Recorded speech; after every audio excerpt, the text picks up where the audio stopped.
Ooh, oh man. All right. Ladies and gentlemen, hi. Well, I'm here. I'm feeling kind of lonely. Feels a little bit like I'm managing Nick's Tinder profile, actually. I don't know. It's the show feels a little desolate, a little empty. Obviously because my co-host chair sits empty. And it'll take a little bit of effort to explain what happened. Actually, no, fuck it. You can just explain it yourself.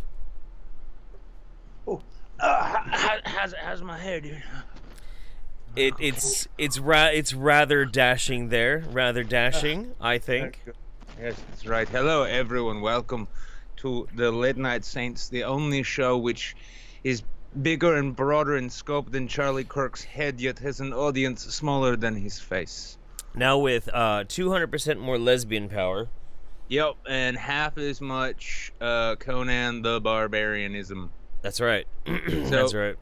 For those of you who might be mourning those now former luscious locks, I have it on good authority that they will be going to a small child with no hair, who has maybe the cancer. Now, I'm not saying my amazing now former hair will cure their cancer, but that's exactly how it's going to work. I have it on good authority.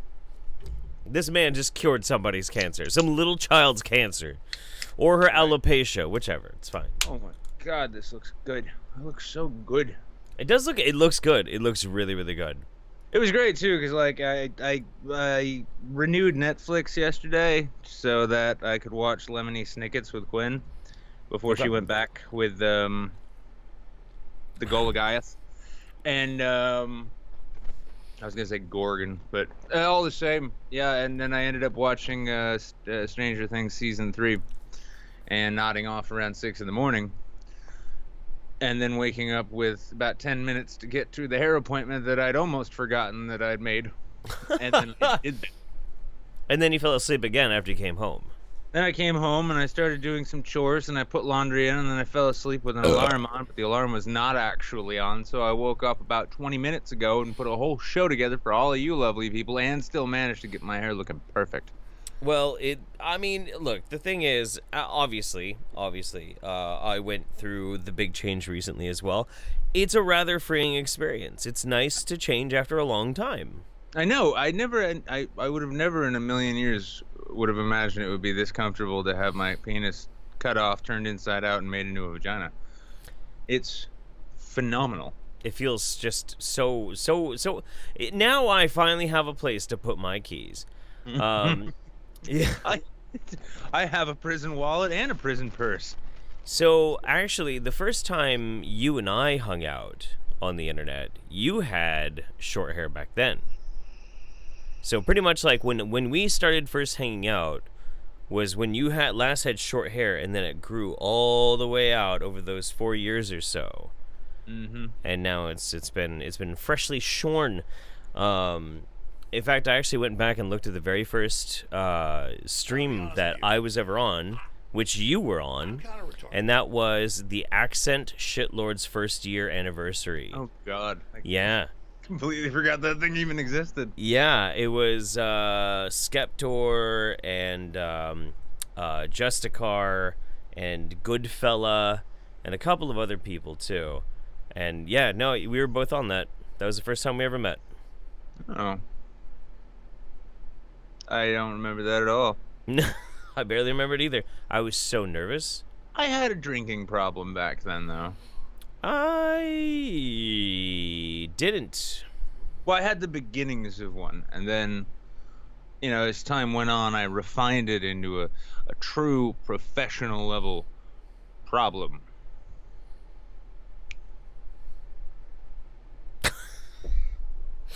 So it's I don't know, man. It's good. It's good. It's good shit. It's good to change things up every now and then. You can't stay too static forever. Yeah, and honestly, well, it's funny because when I got down to the wig shop slash salon, and this is actually the same place, ladies and gentlemen, that was next to the old beer shop that I used to work at. Okay. And it was the same guy who gave me the Bosley hair restoration shampoo to treat rosacea, which allowed me to grow this luxurious beard of mine. Mm. And so going back, but I was standing in the lobby just talking with him, and I just did one of those when you run your hands through your fingers. I'm like, well, it won't be here that long. And then there was like a small shag carpet just between my fingers because it was all breaking and anything anyway. I'm like, oh my God, I'll never have to worry about that again for at least another few years. Yeah. Yeah. And then in the course of it being cut, I got to he gave me that John Wick length because I had more than was enough. Right. And I was really tempted to say, stop right there. But I said, no, keep going. Yeah. I want to look like Thor from Ragnarok, except kind of fat, like Thor from Endgame. Well, you definitely didn't get your hair cut as short as Ragnathor, but Almost went that way. Yeah. Almost went that way. No, that's good though. That's a good cut on you. I'm pretty happy about it, and yeah, it's my head feels much lighter. Like I can do that. I don't have to. Yeah, it's great. It's nice to not have something like attached to your head in the back all the fucking time. Yeah, plus I don't have to like worry about like every other girl who's like, wow, you have long hair, you should let me braid it. They didn't really do that to me anymore. It's that like after a while, no, nobody asks to braid my hair anymore. Still, it's 2019. I got a current year haircut. I am ready to replace Rachel Maddow. See, I feel like, well, one, you would do better at replacing Rachel Maddow than me. Hands down. Hands down. That's not even like a contest. You would be way better at that job than me. I don't know. You're pretty damn good at complaining about innocuous shit, too. That's true. That's true. But I can't keep it on a roll for like a half an hour straight without a break. You could probably do it. Thus the residuals of alcoholism pay residuals in life. Indeed, that's true. So, I mean, that's basically how I'm feeling about it. But also, then I completely forgot where I was going with that. Holy shit, motherfucker! Wow, well, I need more White Claw. Well, for my part, I am specifically very personally happy to know that, like, I got direct assurances that he's gonna make a Cancer Kids wig out of it. Sure. Because it's a wig shop, and you get free haircut if you donate your hair to make a wig. I've known a couple people who've done it now, and that was just I mean, I actually saw one of my now former friends it looked like his scalp was mounted on a foam head. It was notable. Yeah. But yeah, and he immediately is like, and yeah, the guy was straight up was saying like, yep, that'll be for he's like, I'm gonna make kids wig out of this. We do those for like a charity thing, I guess. So it's, they make kids wigs and they donate them to the sick kids. And I'm like, yes. And he's like, and I'll tell you what, some little kid is going to be so lucky to have this. And I'm thinking like, how many can you make out of all that? You could probably make a couple like short hair wigs or one nice long haired wig. I wanted to take one bundle of it back and make a tribble out of it, but that would be a little gross. It would be, yeah.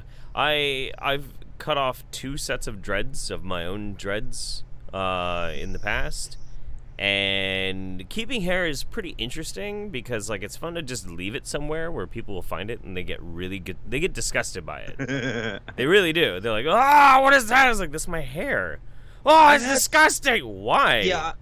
Yeah, I've had stoner hippie friends back in like my like post high school days, and I remember finding one of their dreads just sitting on the floor of my room one time after like a small party I'd had, and I'm like, what the fuck is? It's gross. It's not. Why is that gross though? Well, in that case, it was because it still smelled of like patchouli. Okay. If it's stinky, That makes sense. That makes sense. But here's the thing, like, She didn't cut it off. It just naturally it fell. molted. Yeah. It molted. Okay, that's different. That's different. But if I cut my dreads off and it's just sitting there somewhere and somebody's like, "Oh shit, wow, there's your hair." Why would that be gross? It's no different than it being attached to my fucking head. It's no different. Where it was also gross. It wasn't. Look, I showered a lot with those dreads. I kept them very clean. I did have a girl once gnaw a dread off me. That was pretty interesting. I just, I kept them very clean. I used Dijon mustard for shampoo. That's disgusting.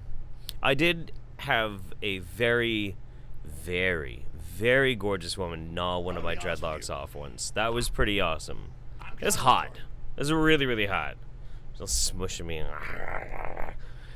Because I needed to have one of my dreads. I wanted to cut one of my dreads off to send with a friend of mine to Burning Man. He was going to go throw it into the man before it burned. So a little bit of me went to Burning Man, and I didn't have any scissors, and she's like, "Ooh, I'm just going to gnaw it off for you." And she did, and it was actually incredibly erotic. I don't know why. I can't understand it, but to this day I think about it fondly. I was gonna send DNA to Burning Man. I'd send a homeopathic spermatozoa sample. So you take one session's worth of goo, and then you mix it in water and you put it in a super soaker, and then you send your friend off to Burning Man to spray all of the people that they don't know, and be like, "Wow, that's disgusting. That's biological terrorism. That's bukkake." With a technological advantage. No, that's just so mean-spirited, man. Burning Man's awesome. It's so fun. It's great. It's an awesome. I should have just sent someone to sent someone to an average fish show with that. Yeah, that's different. Yeah, that's different. That'd be the closest thing any of those people got to a shower in at least 2.5 months. No, I don't want to think about it. Yeah, unless they had very similar showers quite often. It's not golden shower. It's more of a pearly white shower. Burning Man is like Mad Max or pussies. Man. Tourist Thunderdome. Man, no. Oh, Sorry, man. It's El Presidente. He's on a roll. Don't stop now. No, it's fine. It's fine. But he's gonna end up just like losing his mind and defaulting to being Gul Dukat. If you're a rich asshole and you go there with an RV, yeah, I'll agree with you. But if you go there and you tent camp, there ain't nothing pussy about that. That shit is awful. That shit is brutal. Attention hippie wook workers. Attention Burning Man stoners. Thank you, Y2KNW. There are not nearly enough beads being put on nearly enough hemp to constitute an effective output of memorabilia. Alright, so anyway, Yummy Jackie says, "We'll bang Nick K." Neo Gibbo says, "Looking good, Saints. Pre-show got weird and we broke Yummy." It's not that hard. Addy Monster says, "I told Jeff I only had $1 left on Wednesday and he refunded it. While true and very touching, I have exposed his weakness. Tell him this is your last $1 and you will have infinite Streamlabs. Local streamers hate him. Try this one weird trick." Addy Monster says, "Nick, here's 50 more cents towards the Granada. You need to make that happen. If it needs mechanical diagnosing, explain the problems to me and I will do what I can. The beauty of 70s engineering is most problems are as simple as spark, fuel, or compression." This thing has 55,000 original miles on it, and it's a 1975 Granada Ghia. That's pretty amazing. My first car was a 1978 Ford Granada. I love and miss that thing every single goddamn day. The guy's looking for... He's like 27-ish hundred or best reasonable offer. I'm sure that if I show up with like $2 to $2.5 grand and say, "Hey, here's $2.5 grand. Can I drive this pea green monstrosity home?" And then I can drop Quinn off in a pea green, and it's not just pea green on the outside. The entire interior is pea green and wood panel. That's pretty amazing. I'll see if I can. I sent you a link on Skype like last night, and oh my god, 55,000. Yeah, and that's the weird thing too. When I got my '78 Granada back in '98, 98, 99. That beast only had 57,000 miles on it, and it came back from the dead 5 times. That's 'Cause I didn't. crazy. Yeah, so I want to drop Quinn off at school in a ridiculous luxury looking car. That's the one. Boom. Look at that thing. That's pretty amazing. That is pretty amazing. 2,700. That's really not bad for a car like that. That's impressive. Well, the thing is too is like the Ford Granada, like to us, yeah, it's like it's a 70s boat, right? Right. But in its day and age, it was, look at that interior. Wow. Green leather, man. Yeah. If something like that was here in Eugene, I would buy it. I have a car. I don't need another car. I would buy that. I would fucking straight up buy that shit. Here's the thing about those, because this particular car is 3 years older than the one that I owned for many years. In fact, the only difference I'm really noticing from the exterior, outside of the fact that mine was a faded piss yellow, whereas this is a luxurious pea green. So it had the smoker's windows. Remember, like little triangle windows? Sure. Yeah. Oh, yeah. Mine had that. This does not. I think this has a 302 V8. Mine was a straight 6. And but this is where I learned like the real meaning of driving a boat, because it's not, they don't just call those kind of cars boats because they're big and they sail around and stuff, but I could, like, it had this bizarre power steering where the wheel, it like had like it was nothing but play, but you could take one pinky finger, put it at 12 o'clock and just do that. And that's how you take a turn, because you have to like. Yeah. Oh yeah. You gotta. That's why some of those old cars would like even put a knob on the steering wheel. So much fun to drive. And in my previous version, I not only once fit 10 people in that car and drove a solid 5 miles, where the straight 6 was struggling then, but there was a time once in which we fit 6 fully grown, well, men, young men. We all had our own blunt, right? Okay. Each had our own fully sized rolled blunt, thanks to my friend Tim, who decided he was going to spend his last paycheck from the latest job he'd been let go from to buy a big bag of weed. And so we sat in there and each of us smoked our own blunt, clam baking it. None of us got more than a quarter of the way through our own blunt because the thing was so packed with smoke that one dude just fell out of the car and immediately began vomiting. I had to put my face under my shirt because it was like a chemical weapons attack. I have so many fond memories of this thing. So, yeah, no, I love big fucking boats.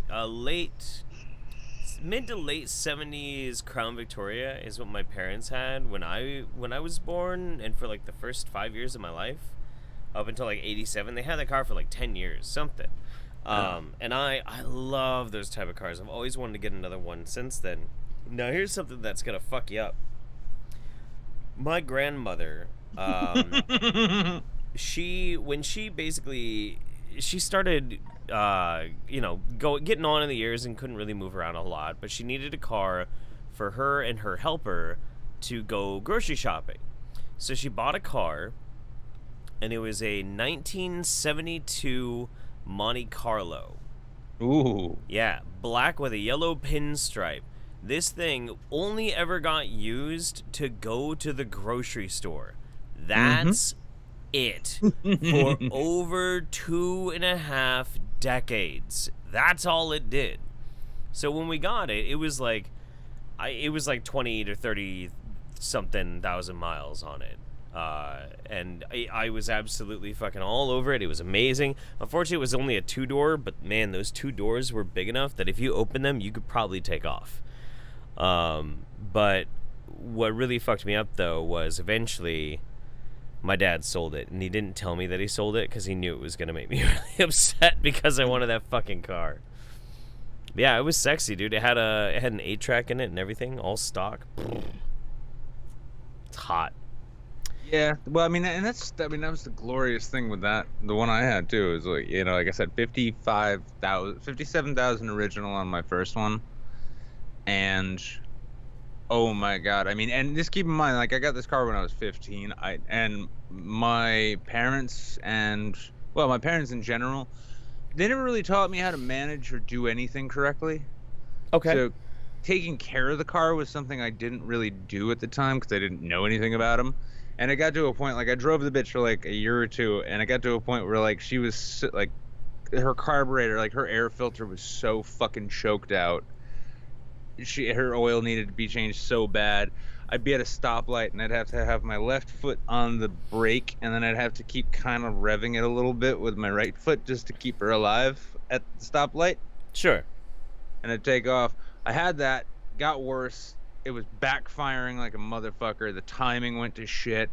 And then I got to a point where like it just wasn't drivable. I had to have it towed from my first apartment when my roommates all went fucking bananas. Mm-hmm.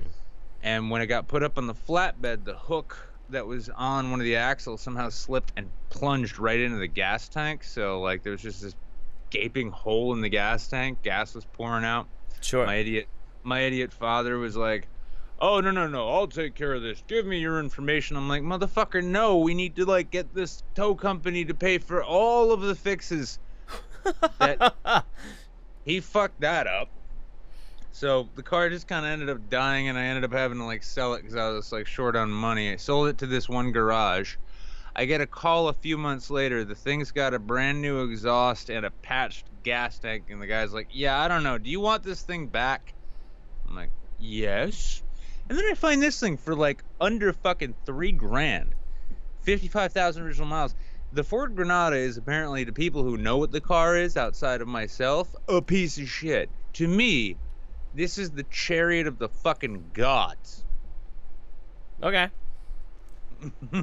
So, where is this? Oh, okay. Mickey Ficky says, "Looking super sexy, Nick. Sorry for my anxiety attack earlier. You guys are not allowed to break up. It's fine. It's all about hair."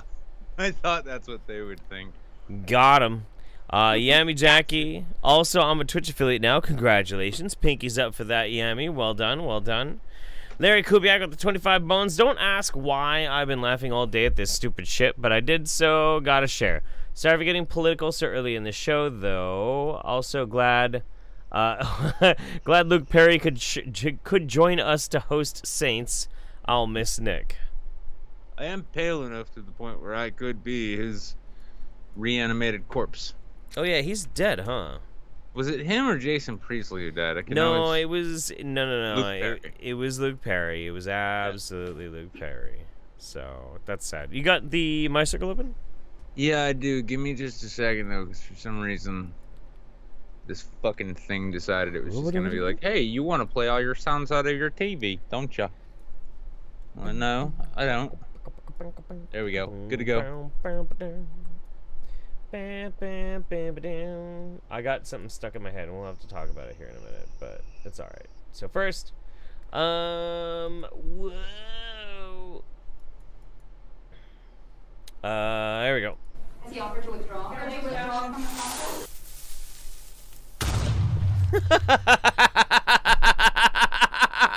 like it. It's a creeper. Has he offered to withdraw?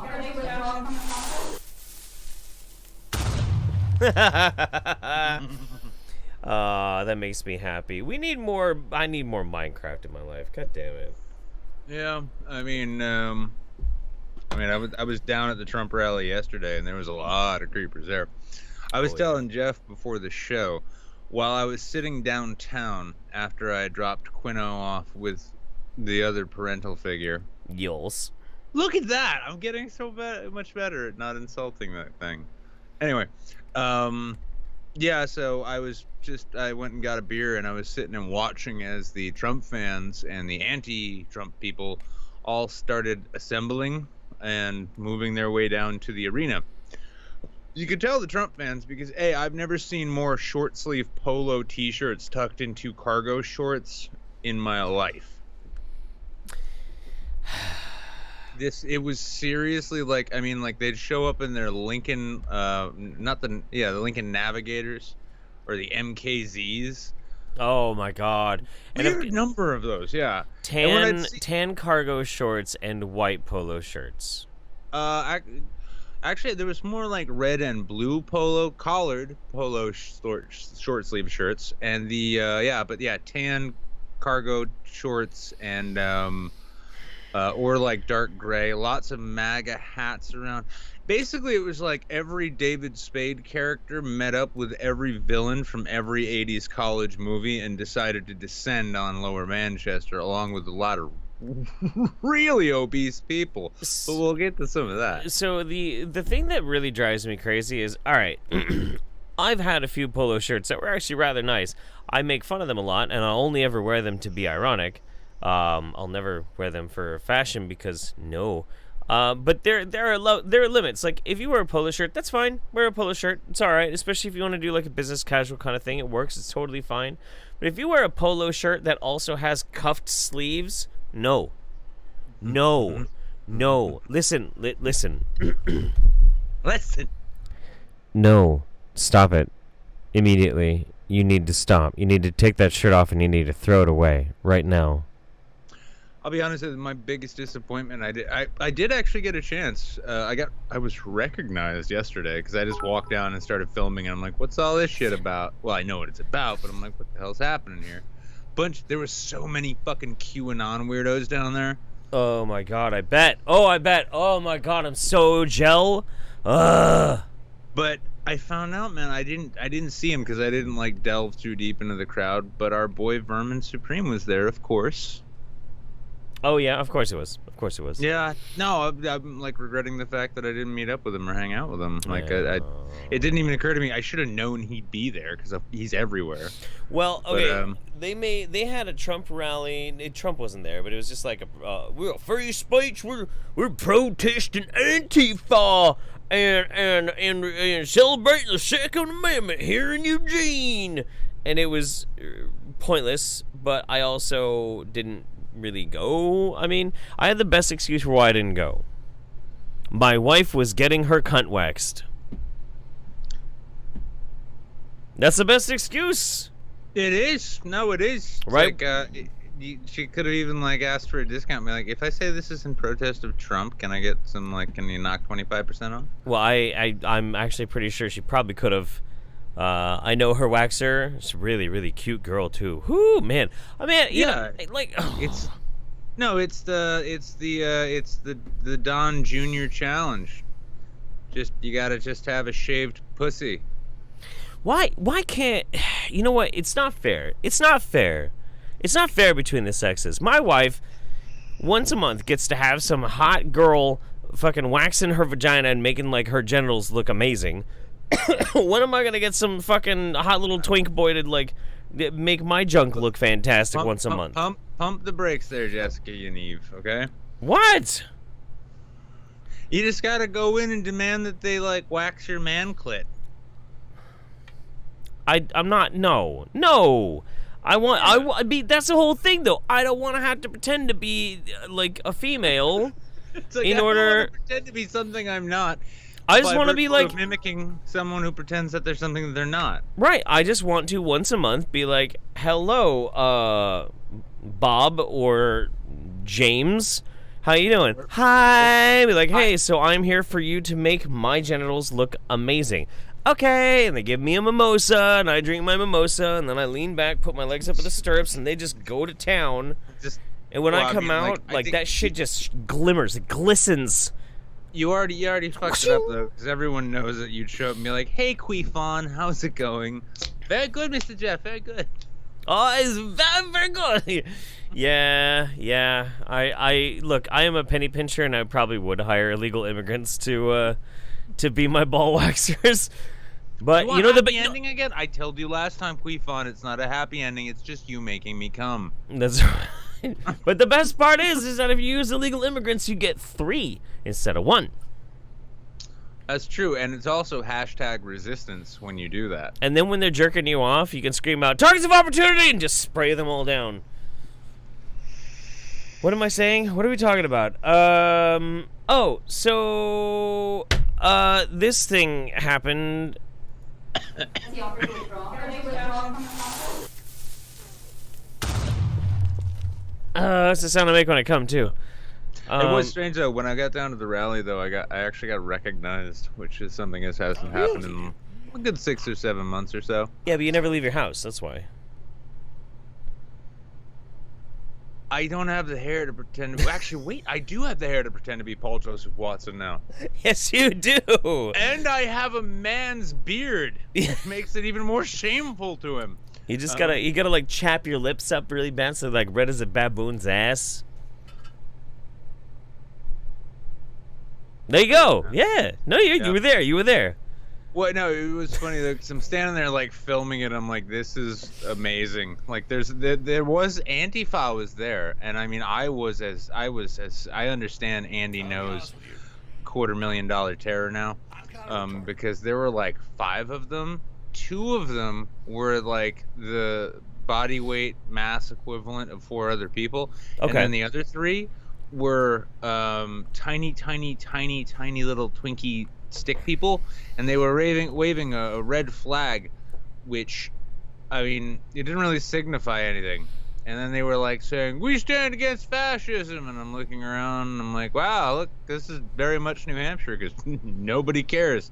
Yeah, nobody gives a shit. And that was it. And then this dude, who I know from Twitter, comes up. He's like, "Dude, wait, hey, I could tell he was a little hesitant, because it is a stupid thing to ask a person, especially if you're wrong." He's like, "You're Wizard of Cause?" Yeah. "Yeah. Hey, dude, how you doing? Cool, I'm glad to meet you." We hung out for a bit, talked about the shit. Because the weird thing was, Trump was inside the SNU arena talking to, not a packed arena, by the way. I saw the pictures. Yeah. Yeah. Very low ratings, low crowd, very small crowd. Sad. I mean, there were a lot of people there, but I mean, like, out on the front, right? They had him on the big monitor, the big TV, and like you could just hear him, and it was like, wow, this is not remotely fascistic to see a dear leader railing against foreigners and the enemies of the people, while a bunch of people in what are effectively uniforms cheer. Then I said, "Hey, dude, let's go get a drink." And he's like, "Oh, what do you want to do?" I'm like, no, I literally want to go over to this bar now, and I want to get a big, fat, tall whiskey and drink that. And then, yeah, that's what I'm going to do now. But yeah, he was a good dude. We hung out quite a bit. And apparently he's tighter with the libertarians who nominated me to office than I am. Nice. Yeah. I guess somebody spotted me out on the street. They think they spotted me somewhere out on the street. And I don't know. They just tweeted at me. They were like, "I think I saw you at a grocery store." I'm like, "That's fine. Come say hi. Don't." It's like, I'm not like PewDiePie. I'm okay with you tweeting pictures of me. Don't actually drink blood like PewDiePie does. It's fine. You know, it's all right.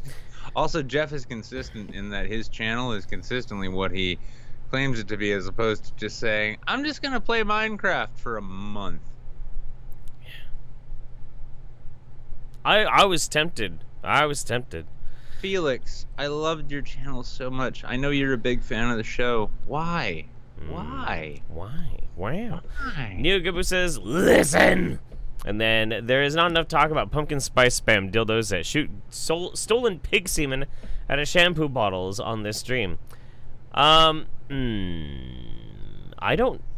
Was that on the pre-show? The Lesser Saints? Oh, I thought you were gonna say was that something we discussed, because I'm like, hey, listen, it's all in one ear and out the other with me.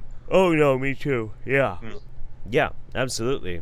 Fuck, I'm in such a good fucking mood today. You know what's weird about today? What's really weird about today is, today was not supposed to be a good day. Today was going to be a bad day. I woke up and I had horrible dreams last night. I was in a horrible bad mood, and I'm like, man, I'm not going to be able to get fucking anything done. But I got up, I had my coffee, I went to the gym, I came home, and I couldn't stream because I needed to try and get tickets for Mr. Bungle, which, by the way, they sold out, so I did not get tickets. Yeah, and so I was like, dude, this day is just going to be awful. But since then, consistently, it has been fucking great. I've had a great day. I just had a really legitimately awesome good day. I don't know why. I don't know how it happened, but I just feel awesome. Well, good. Yeah. Yeah. I get to find out my father's back to hallucinating and not really knowing what he's doing and can't manage any of his devices, so he doesn't know how to make calls to people outside of by accident. But that means that he can't call you once a day asking you the same question. Which is always, what is his phone number? Right. But then again, also, by the way, and I will actually, you know what, because I am this shameless, tomorrow, I will be setting up a GoFundMe for the mean pea green driving machine. Because you know what, my aging father deserves to be driven to his doctor's appointments by his eldest son in a car like that, to which he'll be like, did you get the Granada back? No, Dad, this is a new one. Oh, okay. Wait a second, did you get the Granada back? Yep. Yes, Dad, I did. I got it back and I painted it green. This is green? This is green, Dad. Technically speaking, Jable says Rabbit is dead. I'm looking for alternatives. If anyone finds anything good, DM me in Discord. Yes, I know about the Discord secret video share thing. I'm looking for more options just in case. Doesn't StreamYard is a thing, but I don't know if you can share your audio through that. If you can, then that would work good. I haven't tried it yet though. Huh? I have no idea. I'm working on. Something that I really want to do next is getting a hardware mixer so that I can actually more effectively. Because the thing is, like, when you and I are doing this, we have to use my circle. Otherwise, you can't hear the audio that's on my computer. Because Skype will not allow me to channel it through. So I need to find a better way to mix it, and I'd like to do that because we could do a lot more weird interactive shit. Like that would be fun. Yeah. I have to ask though, because Leslie Maxwell in the chat there just said, "Are you really gonna go? You really gonna Uncle Buck cue the money?" I remember the movie Uncle Buck, but what? Was there a thing where he embarrasses children by dropping them off in a ridiculous vehicle? Yes. In a very, very old, crazy boat. That's right. Yes. I need my weird-ass punk rock daughter to get out of a pea green pimp mobile and go to middle school and tell people that it was just a really weird Uber driver. And she doesn't know who that is. Even though he got out of the car and insisted on giving her a big old hug in front of all her classmates. All right. So, Addy Monster says, Trump with that pumpkin spice spam face. Am I right, Yami? Indeed. Addy Monster says, Bar 2, Antifa fights fascism like homeopathy treats cancer. This quote cannot go ignored. Yeah.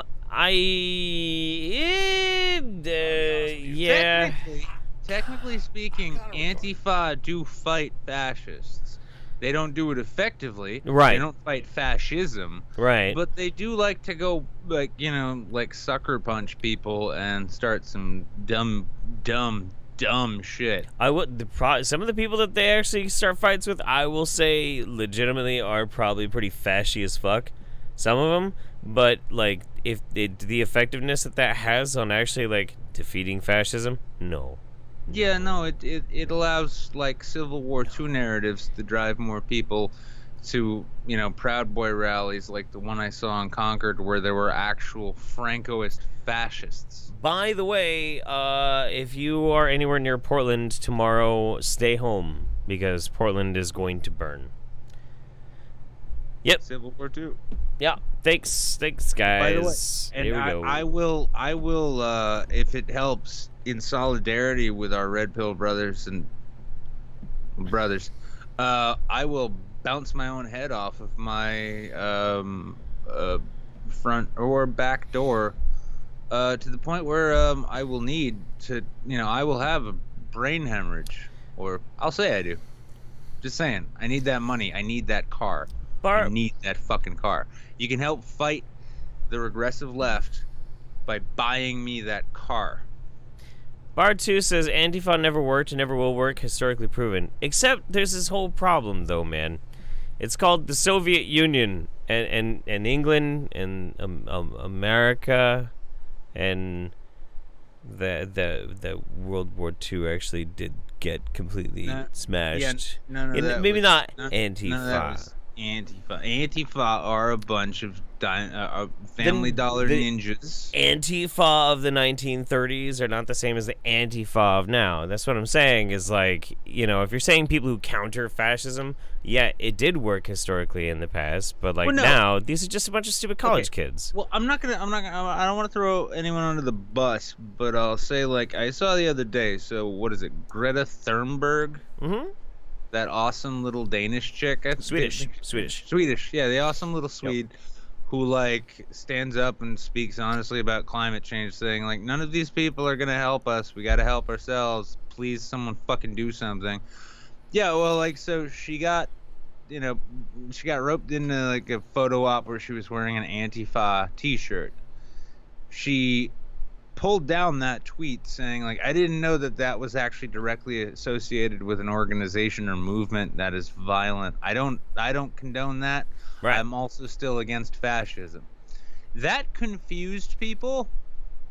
Yeah, how does that confuse anybody? You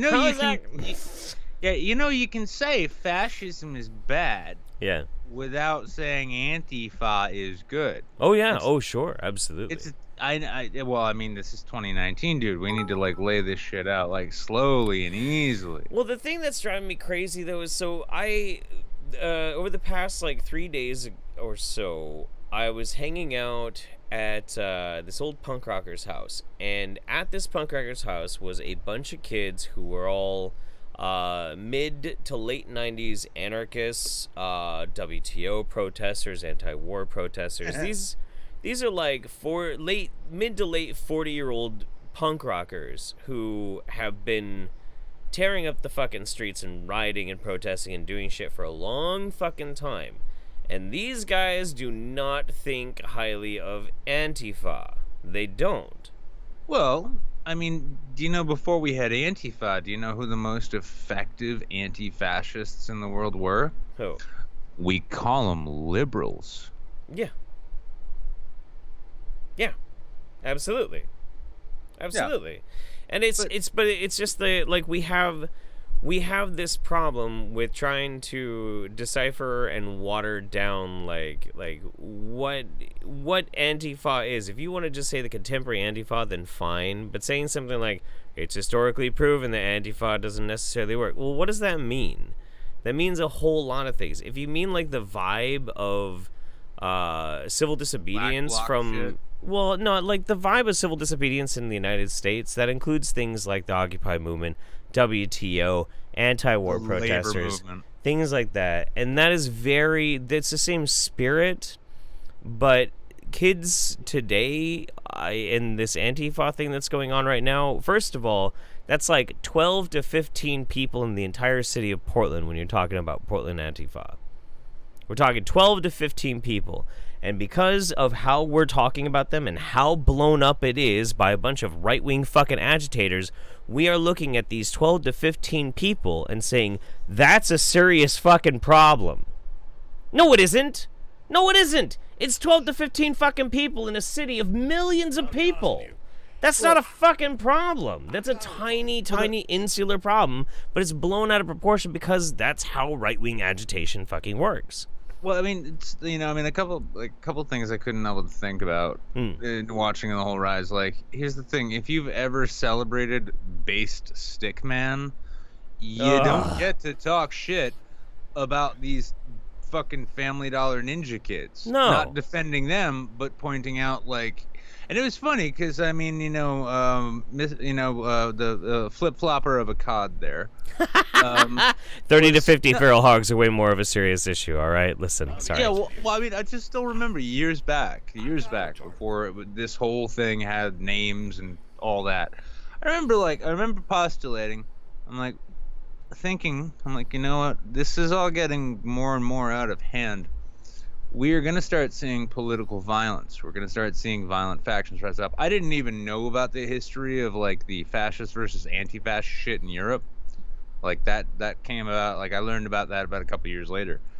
And I was told, no, it won't go that way. I mean, for one thing, everyone's too civilized, too well-to-do, blah, blah, blah. And then, holy shit, look, I was right again. Right.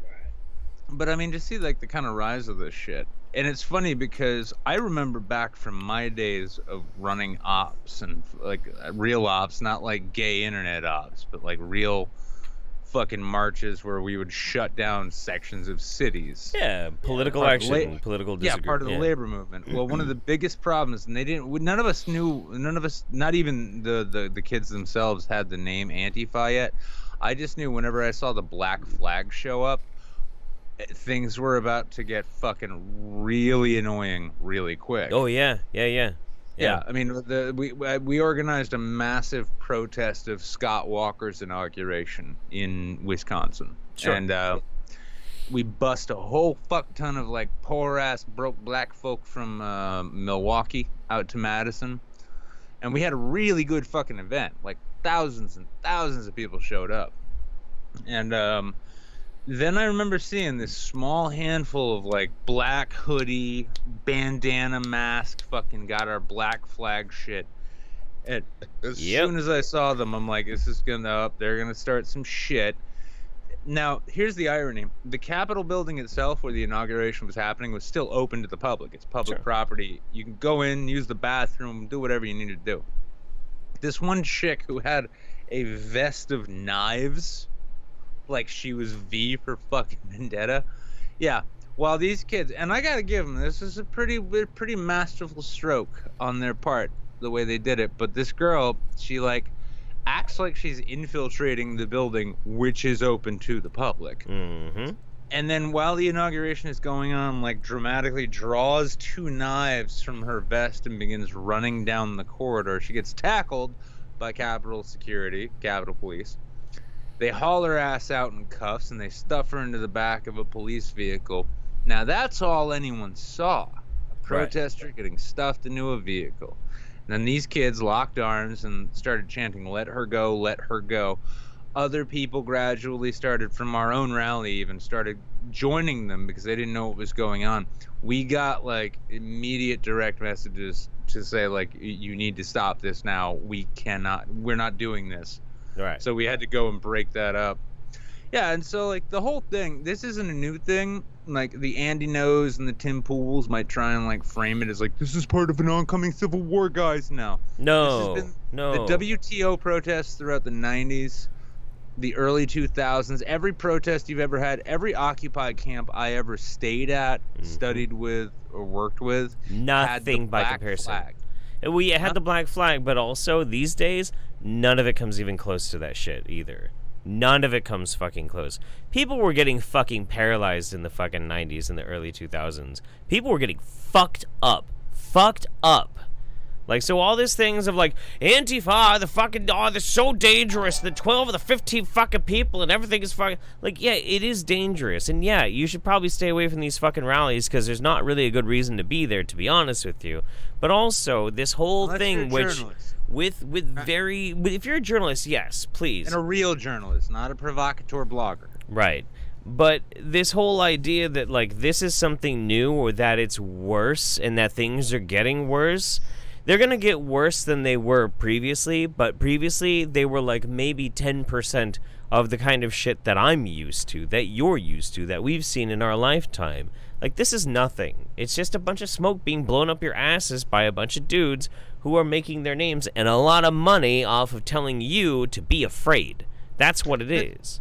And the sad thing too, though, before we even had Antifa as a name, I remember at Boston Occupy. Mhm. Like I did New York. I checked out New Orleans, Philly, New Hampshire. New Hampshire. Well, I made I put a plan in motion that made international news with New Hampshire because they wanted to bird dog Obama, and I'm like, do you even know how bird dogging works, kids? Yeah. I got a better idea. Go do that mic check thing you do. Like, do a crowd fund, get money, buy tickets to the event, and then mic check them. I didn't even try to get in because I'm very certain Secret Service will never allow me anywhere near any president, period, because I'm me. Right. That was also actually the same day I almost got run over by the presidential motorcade with vermin. Nice. Yeah, and we got that done. We got a message delivered to the fucking president using my plan. Right. But when I was at Boston Occupy, I remember like the Black Flag had its own like contingent, its own clan there, right? Yeah. And they did a lot of shit. I mean, I'm not just talking like, they did actions and stuff, but like they handled the commissary. They did a lot of work with the library. Like they did a lot of actual village work. Yeah. In the absolutely. camp. And the thing was they tried to leverage that respectively, but they failed. And they tried to say like, well, if this vote doesn't go our way, we will leave. And the vote didn't go their way, and they stayed. Because they knew this is direct democracy. This is this is what they've been wanting to do, and they got outvoted. Yeah, I had some respect for that. I still thought that their anarchistic bullshit was like, basically, it's like, congratulations, you drunkenly misread a Cliff's Notes version of Machiavelli, but all the same, good on you. Here's the thing. So, my position on Antifa, laugh at them, get them arrested when they commit crimes, use self-defense, and they come for you. They're not coming for you! They're not coming for you! They don't care about you! They don't care! Antifa are not on their way to come for you! They never will! That's not going to happen! Here's how you don't get into a fight with Antifa. Don't go to a rally, start a rally yourself with a giant fuck-off Southern flag and say, we're here because we fucking love Trump and fuck you and fuck political blah, blah, blah, blah, blah. If you don't do that, Antifa are not gonna come for you. They don't care. They're not roaming the streets being like, do you like Trump? Oh, they don't care. They go to these protests that are not started by them, and it's a bunch of stupid kids who specifically want to go and fight these other fucking guys who are going there to fight. So this whole idea of like, I'm worried that Antifa's gonna fucking do something to me, what are you talking about? Are you planning a fucking right-wing rally in a city sometime soon that I don't know about? Because if not, shut up! Well, I mean, I did get a series of death threats from them myself, but Yeah, they were I just did that too. threats. Yeah, they were just that threats, because it's like, that's the other thing too, is like, anytime, here's the thing, if you're worried about Antifa, and this is not a defense of them, because I think that's like one of the cringiest fucking things on the face of the planet right now, but go and look at any one of those police mugshot spreads when they arrest these kids, and ask yourself if any of those fucking people would actually sack up enough to come to your house or come to you. Oh, God. I mean, I don't even carry a gun anymore. I could, but it's heavy and why. But, yeah, no, I mean, they're not gonna do shit. They're a bunch of pussy-ass bitches. Right, which is why they wear a bunch of black and they roll like 10 fucking kids deep and they go and they punch somebody and then they fucking run away. It's just a bunch of stupid fucking kids. Like, I'm so tired of the whole fucking topic because it just keeps getting blown up. And the thing is that the whole fucking world looks at the city that I love as if it's you know what, here's the thing that's fucked up. George Bush Sr. called Portland Little Beirut. You know why he called it Little Beirut? Because when he would try and roll through that town, blocks would be set on fire. That's how people responded to Bush Sr. back in the day. So anything even remotely half that, if it doesn't even get to half that, is not worth your fucking attention. Just leave it alone. Stop listening to people saying that this is a big fucking thing, and just stay away from protests. You'll be fine. I gotta pee and get another White Claw. Ah. He's all about that white craw now, huh? All the same. Hey, it's a raid. Look at that. Thank you, whoever raided us there, because that made up for the people who left as a result of this whole topic. But I am the kind of person who, well,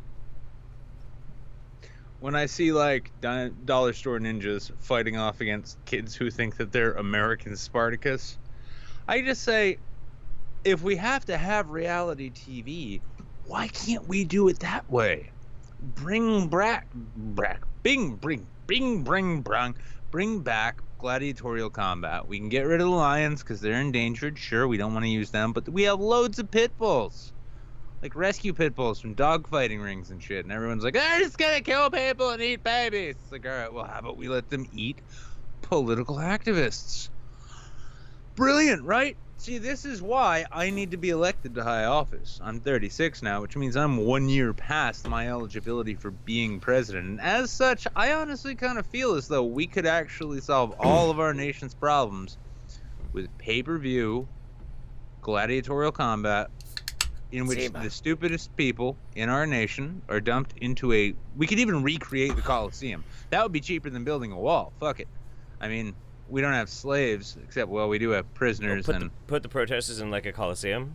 Yes! Yeah, yes. Dude, no, I'm down with that. I'm down with that. And Fuck it. Well, hang on. Instead of feeding Christians to lions, we could just feed ideologues to angry pit bulls who can't be retrained from dogfighting. Yeah. I like this idea. See what I'm saying? Yami Jackie says, love you guys. I do need to get going, make some chili. And Jeff, I'll get a hold of you about that interview. And Nick, we still need to get that business going. Kidding, I can see myself with ball gags. I can't see myself with ball gags. I'll love you guys. I'm slightly in the dark about what I agreed to, but that's not uncommon for me. Yeah, sorry if I get a little pissy and heated about the whole Antifa thing. It really legitimately is, guys, because I'm so fucking tired of people smearing what is, to me, an amazing place. Portland is an amazing, beautiful city with some really incredibly good people, and it really bothers me. It really bothers me how many people try and fuck with it because they don't understand its history, and they want to make a name for themselves. And tomorrow there's going to be some scuffles. People from all over the country are going to come to my city and start some shit because they smell fame. And that's why they're fucking doing it. It's bullshit, and it makes me mad. Makes me fucking mad. Listen, dude. Listen, I mean, Transformer news vans don't pay for themselves. That's true. That's yeah, very now, true. How about you catch up on some shit, and then we'll get into some real news, huh? Yeah. Well, we got Larry Kubiak sent us something. He says, since you had a good day, David Cross found a religion that'll make it even better. Still looking for a good weeb ship, but this will do in the meantime. All right. David Cross. Oh my. All right, I want to read from my Bible very briefly. Classic. Look at that I flannel. brought it with me. These are inspirational words that I think you're gonna like, and I just like to spread the message. All right. It's called "In Search of Good Pussy: Living with." You know, okay. I'm just. Let's not judge, all right? I don't run into your church going, "What are you doing? Praying to God?" All right?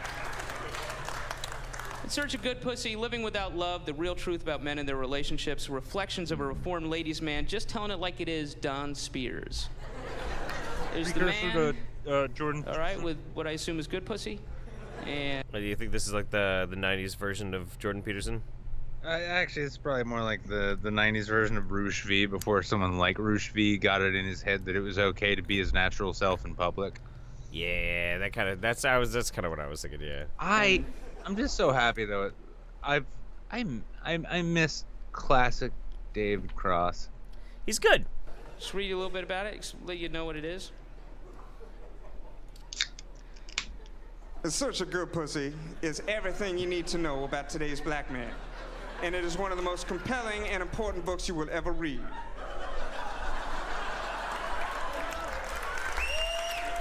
Oh, yes. Check it out, y'all.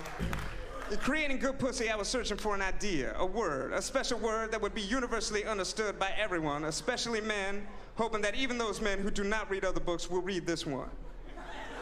So finally, a book for the illiterate. Oh, Good pussy is a fuck. new age word that reflects and engenders a high level of awareness. Before the word good pussy, there was no way to accurately describe this deliriously delicious high we all hunger for. Okay. Now, some of y'all may be a little bit unclear, so for those of you, I will cite a few more examples of good pussy. Yeah, it is your doctor saying to you, no, you do not have cancer. Or that exhilarating feeling you get when the basketball goes through the hoop during the last 2 seconds of the game and your team wins. And even more universally, because haven't we all made the final winning shot at the university basketball team? All right. It is a letter that comes in the mail announcing you the winner in your state's lottery with your name on a check for $10 million. Now that is good pussy. Excellent, brilliant, and even wonderful. Good descriptions, but they are somehow still not quite enough to explain how you feel. That marvelous, ecstatic, supreme state of being is good pussy. If I were your friend and I loved you, the most and best that I could wish for you would be that you have a beautiful good pussy life and that you have a wonderful good pussy day.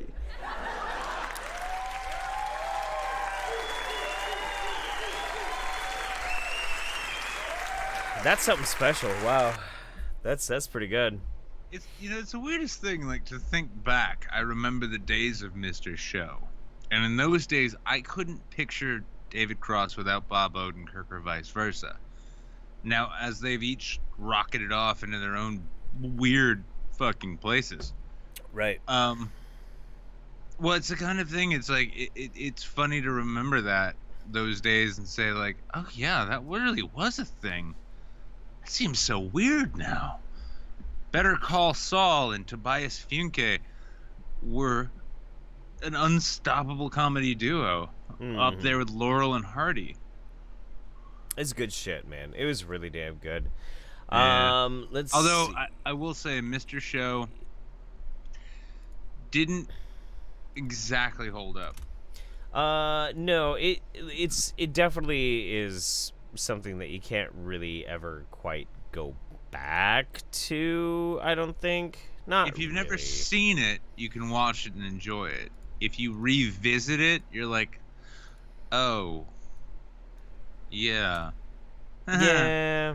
Yeah, it's just not. It doesn't hold up the same. Well, actually, what Jables said just there, actually, I don't know if I agree with the second part, Jables. I don't think David Cross sold out. I think Cross just kind of lost the plot. I think it was probably Arrested Development which did it, because it was, hey, bald guy who needs big glasses can play awkward weirdo really well. Whereas, like, Odenkirk went and created Tim and Eric, and he's like, no, I like this anti-comedy thing. I like it. I think we're gonna go for that. That's what I'm gonna do. And Cross is like, okay, I'm gonna get roles in anything I can get roles in. Yeah, Just I'm down with my that. take. Neil Gibbs says, I'm in a horrible mood thanks to yesterday and this morning, so if I'm unusually sadistic, that is why. I had to wake up the ass crack of dawn, so to make me and everyone else feel better, here's some Atreyu therapy. I'm not playing a bunch of Atreyu, but, like,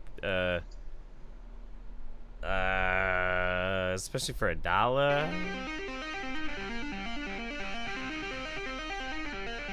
What if I just kind of mute it, like, every now and then, and I'll just kind of keep it muted? We can just kind of, like... Put on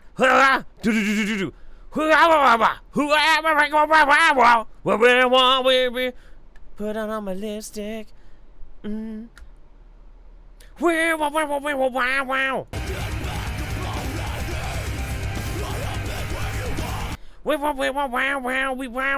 Is that Jared Leto?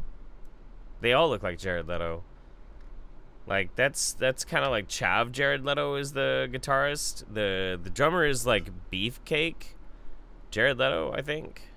No, he's roided Jared Leto. Kisses were a thing. Yeah. Well, I mean, all of the band members here are lesbian Jared Letos. Yeah, that's every single member on there is a clone of Jared Leto, just with like slightly modified chromosomes. Chad Leto, yeah. Yeah, yeah. What does it sound like?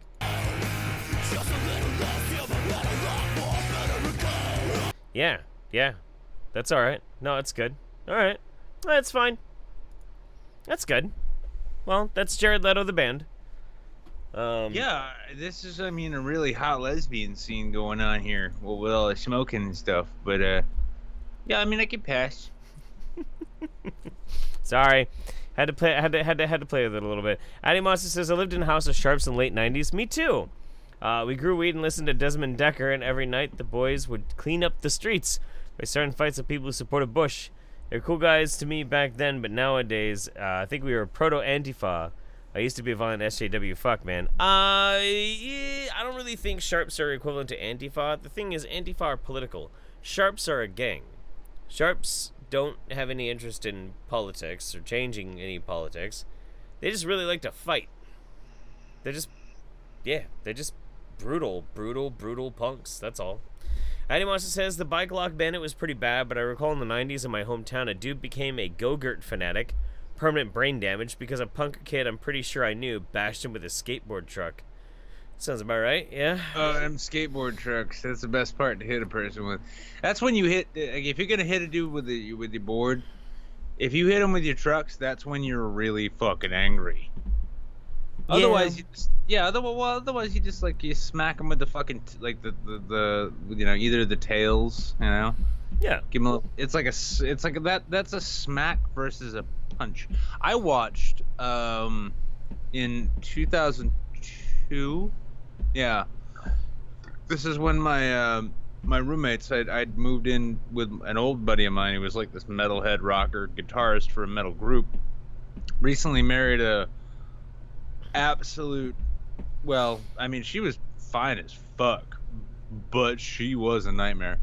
Yeah, they got married after 2 months of being together and moved into a condo together. They caught me sleeping in my car in my 78 Granada. Hey. In their driveway. I got invited to live there. After a while, she was doing a thing where, like, they were smoking crack when I moved in. And I got them to stop. Yeah, I got them to stop smoking crack. They were smoking it in the basement, like the finished basement that I made my room. So I'm like, hey guys, like, I'm gonna pay you rent. I'd appreciate it if you didn't smoke crack, especially in my room. Smoking crack. Well, they got off of that, and then OxyContin became a big thing. Oh, yeah. Yep. And homeboy was like eating those like candy on his own, and then when they'd get out of work together, they worked at Olive Garden. You know what was really good? They get out. She'd make him a Jack and Coke in one of those giant tall glasses, and then she'd like put a bunch of crushed up OxyContin in it. And that was like every fucking night. He eventually had to flip out and had to go to detox and then rehab, so he was in hospital for a while. And while that was happening, her best punk girlfriend brought a couple skinhead parolees from Dead and Mass over. One of them started fucking her. This is before I went into the army, before I got all Captain America swole like you see me now. Oh, right. I was about, yeah. Yep. But yeah, it was before I learned to really fight. And they were like putting holes in my walls and breaking shit. And culminated in me actually like, getting sick of it one time. I just went to fuck off and get out of the house. I ended up going to a friend's house who was another good friend of this other dude. He didn't like the sound of that. He called another friend of ours who'd been to prison a few times. He didn't like the sound of it either. We ended up rolling back over to that house 12 deep. And then I watched, after a night of trying to keep things handled and get these fucking kids to leave, a beautiful demonstration of brutality in which one of those heavy gallon Jack Daniels bottles, I watched that get smashed over a skinhead's face. Mm-hmm. Breaking the entire jaw and side of the orbital area of his eye. Oh yeah. Oh yeah, the entire side of his face got smashed and turned into dust, and then he got stabbed repeatedly in the genitals with the broken handle of the bottle. Nice. Now we weren't Antifa, we weren't political, we were just, hey, Aryan Nation skinhead fuckbag. you don't get to come up here and fuck one of our best friend's wives while he's off in rehab and then destroy his house. Hope you have a nice night. It was really funny when all my sharp friends saw Fight Club for the first time. That was really bad. That was a really stupid night. Holy shit. Jable says, I don't worry about Antifa because before I go into city proper, I look up if there are any protests, and then I avoid those areas. It's pretty easy. Y'all got some shit to work out. I agree. I agree. It's, Ain't nobody got time for that. hang on. Wait. Quote Table's what is Boogly. it? Oh, hello? Hello? Oh, yes. Hello, President of Antifa. Uh-huh. Okay, alright, yeah. No, I'll let everybody know. He didn't have anything interesting to say. I'm not surprised. No, not really. Just said a bunch of shit. Bash the fash. It wasn't that interesting. Bash the fash. Subscribe to H Bomber guy. Yeah, I understand. Yeah, basically. Yeah, that was a fun time. You know, I had to stop a dude. I had to stop a dude from murdering another dude with this sword. Oh, with that sword? Really? Well, I mean, yeah, well, I mean, you can see how it's, it's that white shitty plastic. Oh, yeah, sure. I found this kid. So, like, after, like, they started, like, the beef happened and then cooled down and then happened and cooled down. And then Isn't everything that the was fine. fucking Highlander katana? It is. Oh my god. Oh, I got it when I was 17. What do you want?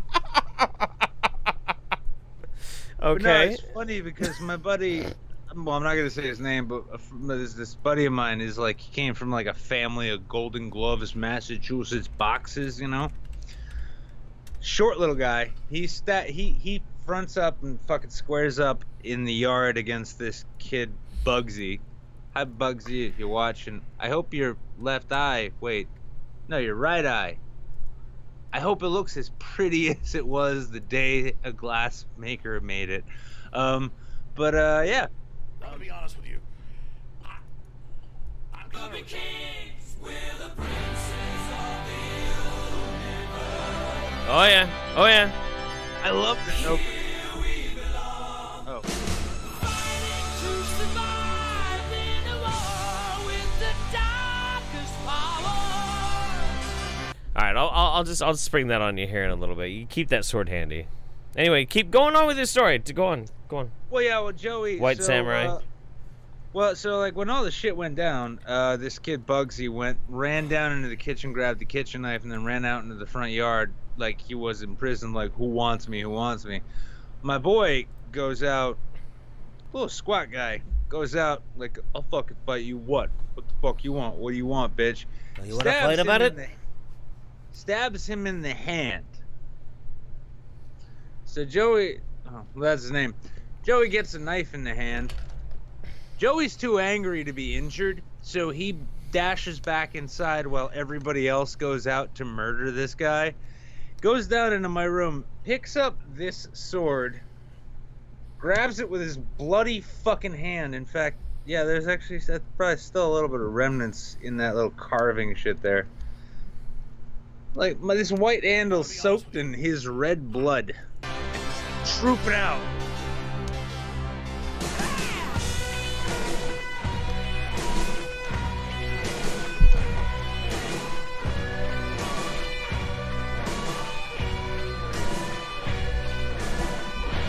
Alright, anyway, so keep going.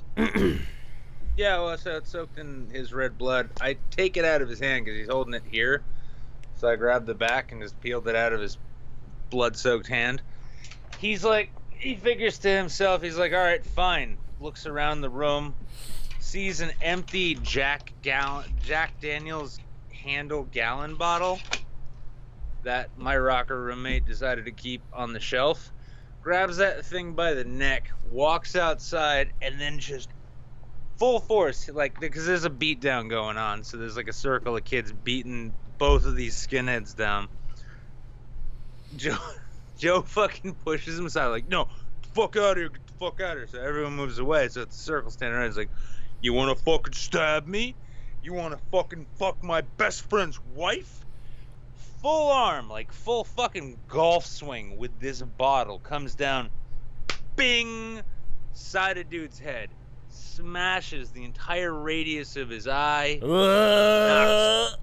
knocks all of these teeth out, breaks this gallon bottle over the dude's head. Then he's still got the neck of the bottle with a nice long sliver. And that's what he stabbed into the dude's. Yeah. Yeah. Let's cover some news. Here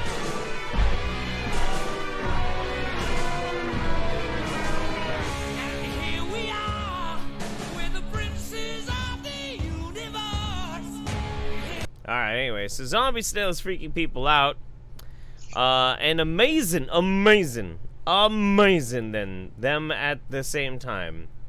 Amazing. Snail. Snail. Have you seen Snail, guys? It's Hypnotoad's cousin. Cousin. Alright. Every now and then, a post crops up on Twitter that makes you question everything you know about the world around you. Last week, it was 2 photos of bizarre bathrooms that sent people on the website into total meltdown. But this week, it's something much stranger. A video of a creature being called a zombie snail has gone viral on the social network, reminding everyone what a weird world we live in. I'll keep reading this while I play the video. So, it's erotic, yet terrifying. There you go, zombie snail. Zombie snail, yes. Oh, fuck. Why did that happen? No. What? No, do that. You're such a good snail boy. This reminder is all thanks to a user named Mike Inouye, who posted the clip which shows a snail whose motor functions and eye stalks have been taken over by a parasitic flatworm. He explained, this zombie snail, a parasitic worm, Leucochloridium, has taken over its motor functions and eye stalks, making them into caterpillar mimics so birds will eat them. That's delicious. The worm can then reproduce in the bird's GI tract, eventually transmitting via its feces. According to animaldiversity.org, this thing tends to be found in temperate forests in North America and Europe, as well as being a parasite of snails. It can also inhabit a range of birds, including crows, jays, sparrows, and finches. Now, doesn't that all just sound delightful? Understandably, many people were freaked out by the whole thing, while also being a little bit in awe of nature. One person commented, "Holy fuck." Wow, thanks, mirror.co.uk. That's amazing. Another person, I love that the Mirror is one of those websites where they're just like, this is what people tweeted about. Wow, no shit. Wow. Holy fuck. Yeah. Another said, this is deeply, deeply horrifying and amazing and cool. Thank you for sharing it, even though it makes me want to scream. A third proclaimed, burn it! This abomination must never see the light of day. I just imagine, like, some really bored ass people being like, I wonder what people on Twitter were thinking about this strange snail.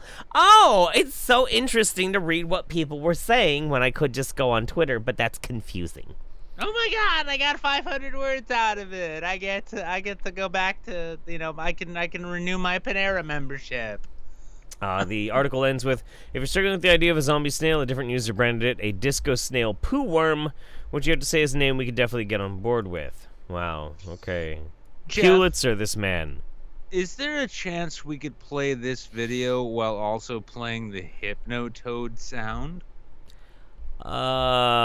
You won't. Well, yeah, we could do that. Hang on. Just give me a sec. Give me a sec.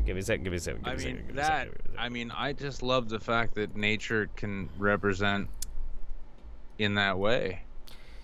Yeah, no, it's pretty amazing. I like challenges.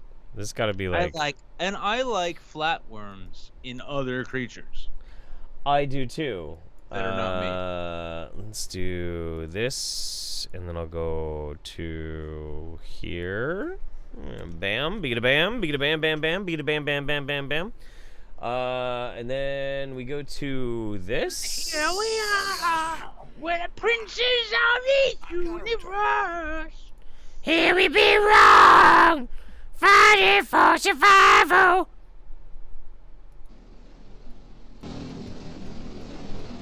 It works. Now do it to Sean Paul. Give me the light. Ah! Fuck, hang on.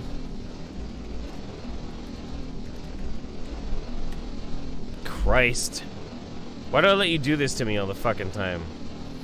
Listen, I'm no longer Jesus. I am now a more handsome beard variant of you. I'm kind of retarded.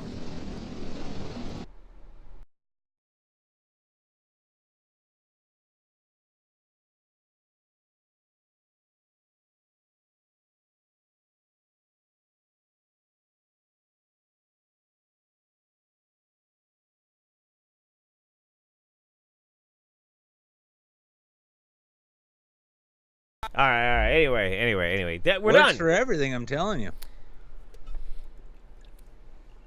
Literally anything you want.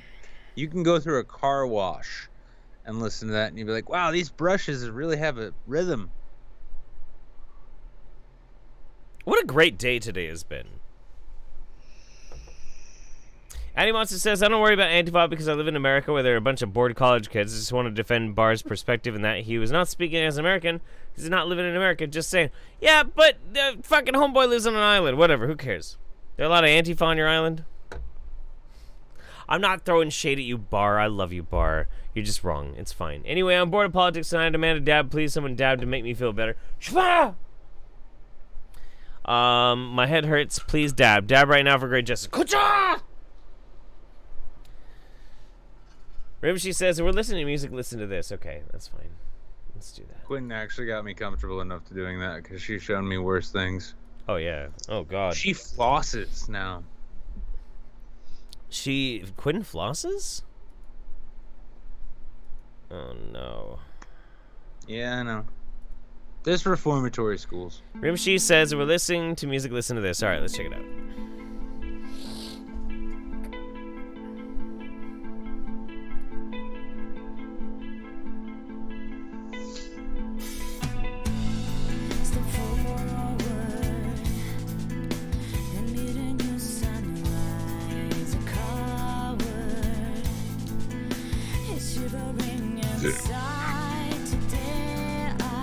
It's nothing wrong with Wing Chun, Bar.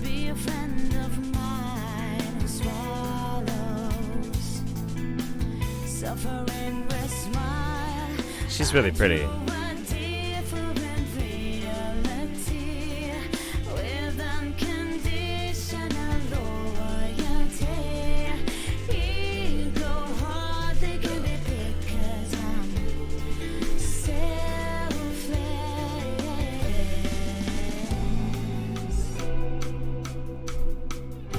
Oh, he's doing the click clack thing.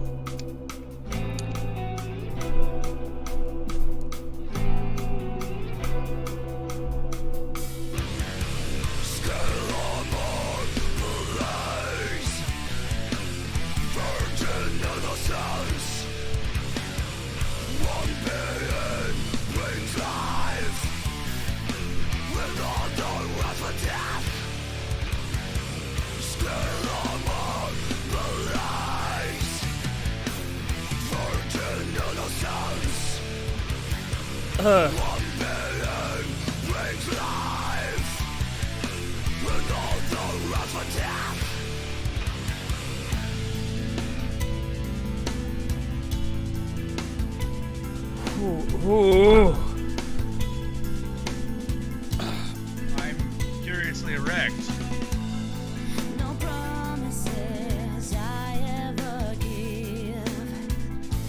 Don't rely on me and I won't deceive. The beginning or the end you can't tell. When I wave my feet and shake my tail.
I've encountered this once before. What's that? Oh, I said I've encountered this phenomenon once before. I was in an argument with my girlfriend, and I made the mistake of saying that she sounded like her mother. Wow. Same thing happened. And you're still alive.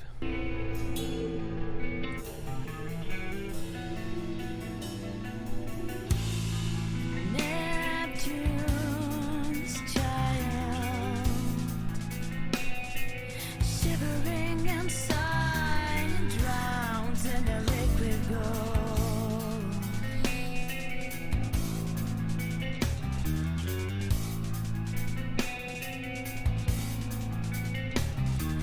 Cherish his life to the end. The entire thing is just waiting for her to do that again. Yeah. Make me flash and when the winter cries.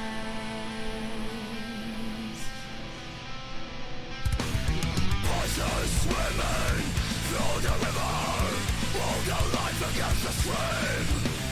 Searching for the room to catch on and see the sun beam.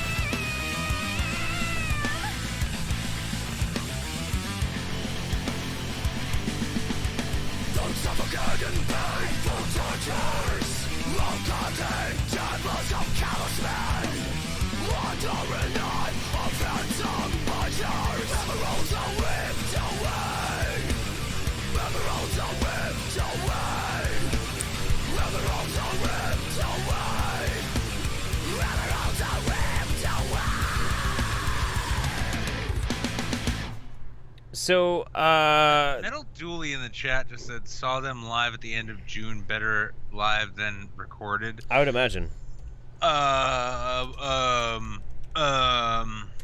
I mean, I'm not, here's the thing, like, I've got a thing, like, I can't typically deal with chicks with septum rings. It's a big red flag for me, but in that case, I mean, shit, you could tell me all about what happened when you were a child, as long as you can just fluctuate between that metal voice. Well, okay, so there's obviously a really good women metal singers out there. Like Flyleaf is fucking great. Flyleaf is awesome. But my favorite has to be, so there was this band that I got introduced to, and I'm like, wow, that is some troubling sounding music. I don't really know how I feel about it because it kind of sounds like it might be a little suspicious. But that dude knows how to fucking growl, and they're like, oh, you should actually look them up. And so I looked them up, and it is not a guy. This is Hansel und Gretel. And this is what they're like live too. I'm not gonna play the whole thing, just a quick thing.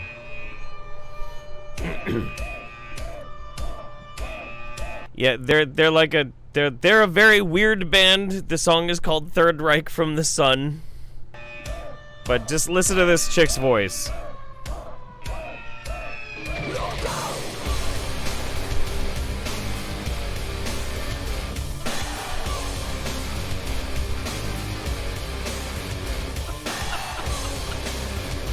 Yeah.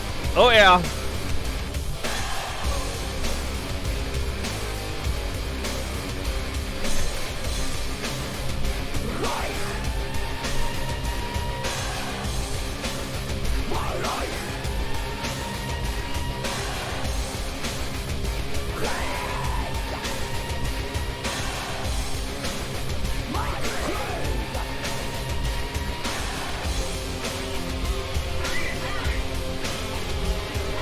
Get to the chorus for a second real quick and then we'll stop.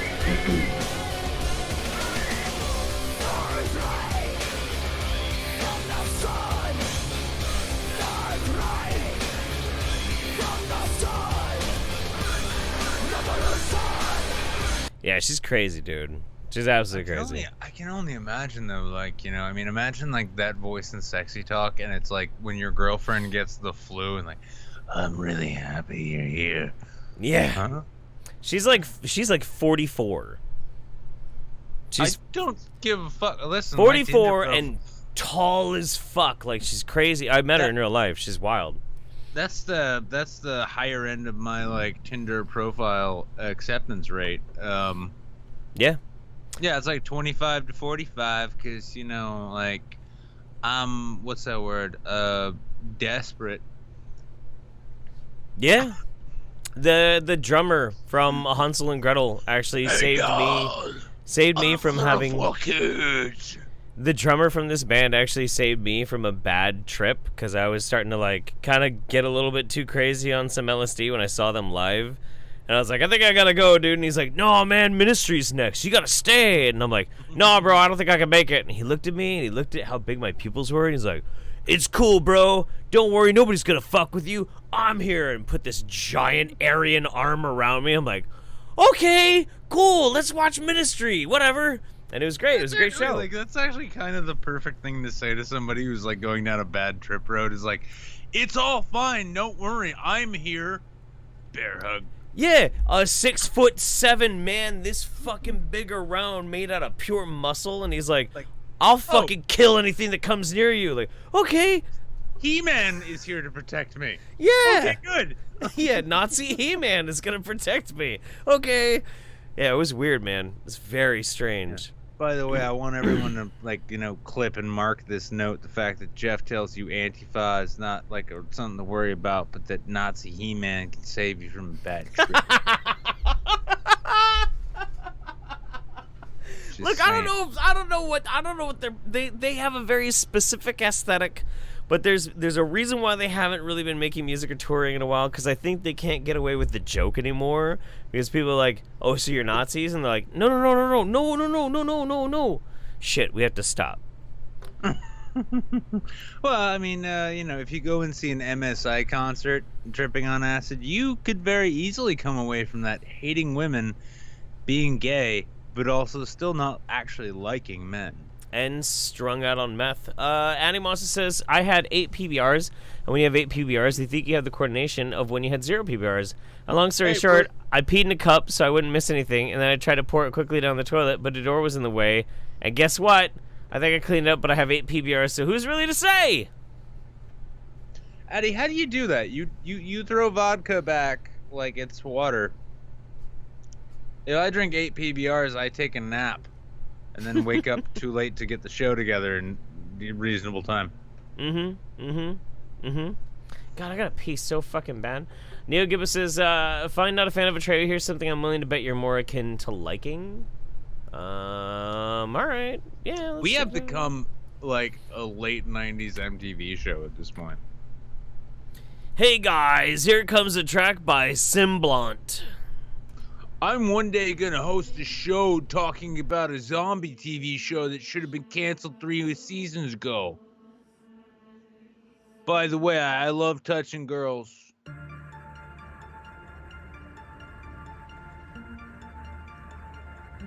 Okay, this is him fucking with me because I look better with a haircut. And then he's like, yeah, I'm just gonna play this the fuck off now.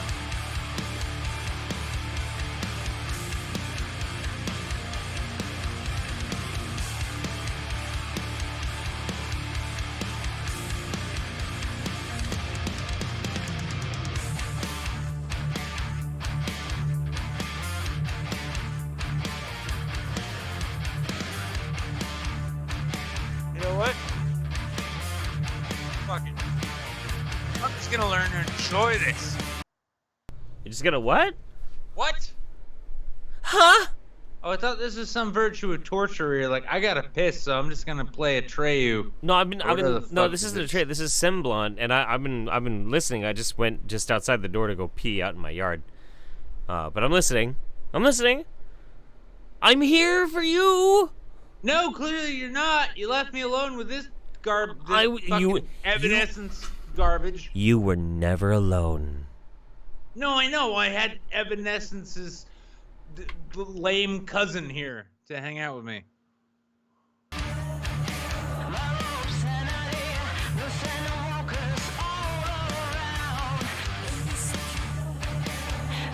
This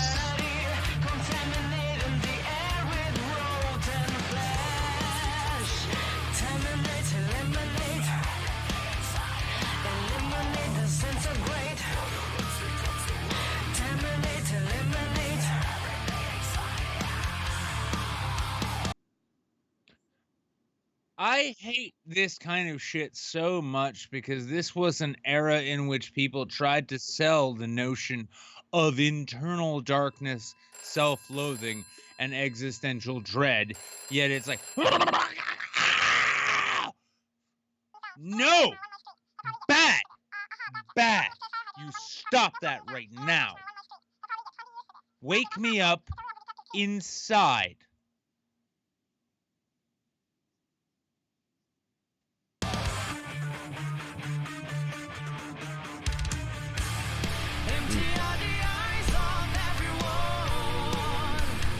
Oh, I just realized I was muted. I was muted when I said that. Yeah, the No, president it's- the president of Antifa also agrees that's really I'm bad just- music. Well, I'm just looking at this shit and like basically. I'm sorry, Neil seeing- Gibbu, I love I'm- you.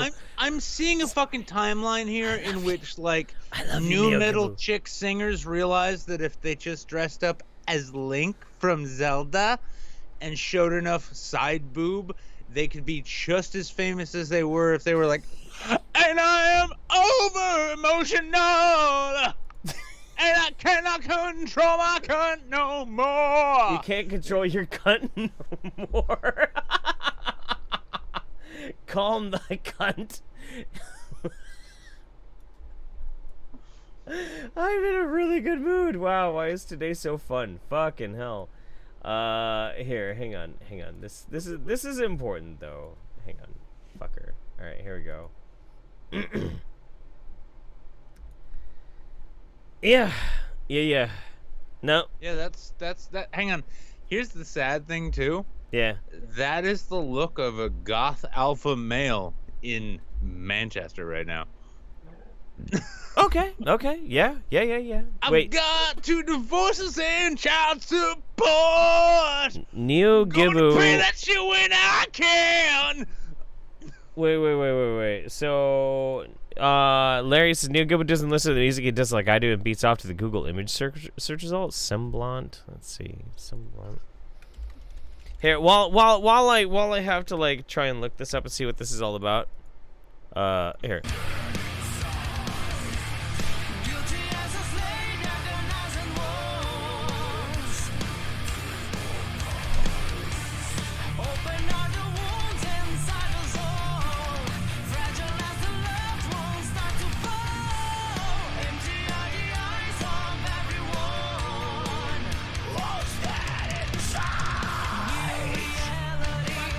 Okay. It's too high for me. I should not have leased this Civic.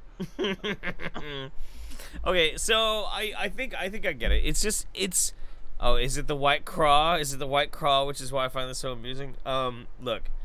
Okay. Obviously she's very pretty, although currently right now she kind of looks like she needs to take a fat fucking shit. Oh my God, I was kind of wondering what Casara Vera's been up to. Oh, shut your damn mouth. No. That's not even funny. Man, I miss Casara so much. But obviously, okay, so people like it because she's very pretty. I'm still not gonna listen to it. I got these fucking golfer teeth, but tilts. Look at these fucking tilts. My teeth look not through a piece of wood, but my tits looking awfully good. Ooh, okay, all right. Okay, all right. So, Jesus Christ. Greenland says it's open for business, not for sale after Trump purchase report. This is all you, Nick. Well, I had no idea this even happened, and I had to look it up and then get bored with it earlier today.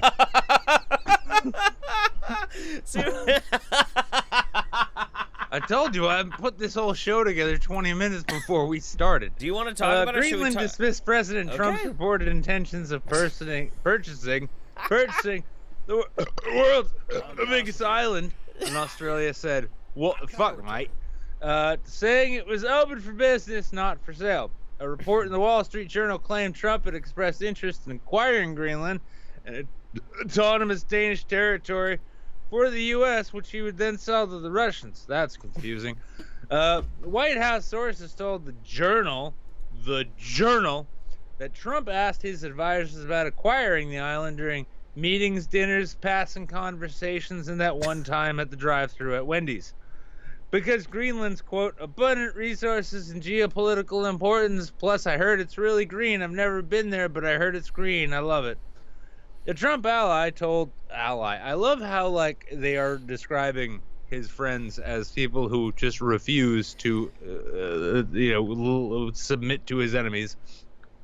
A Trump ally told the Associated Press on Thursday that Trump had discussed the purchase but was not serious about it, much like the presidency and the future of the country.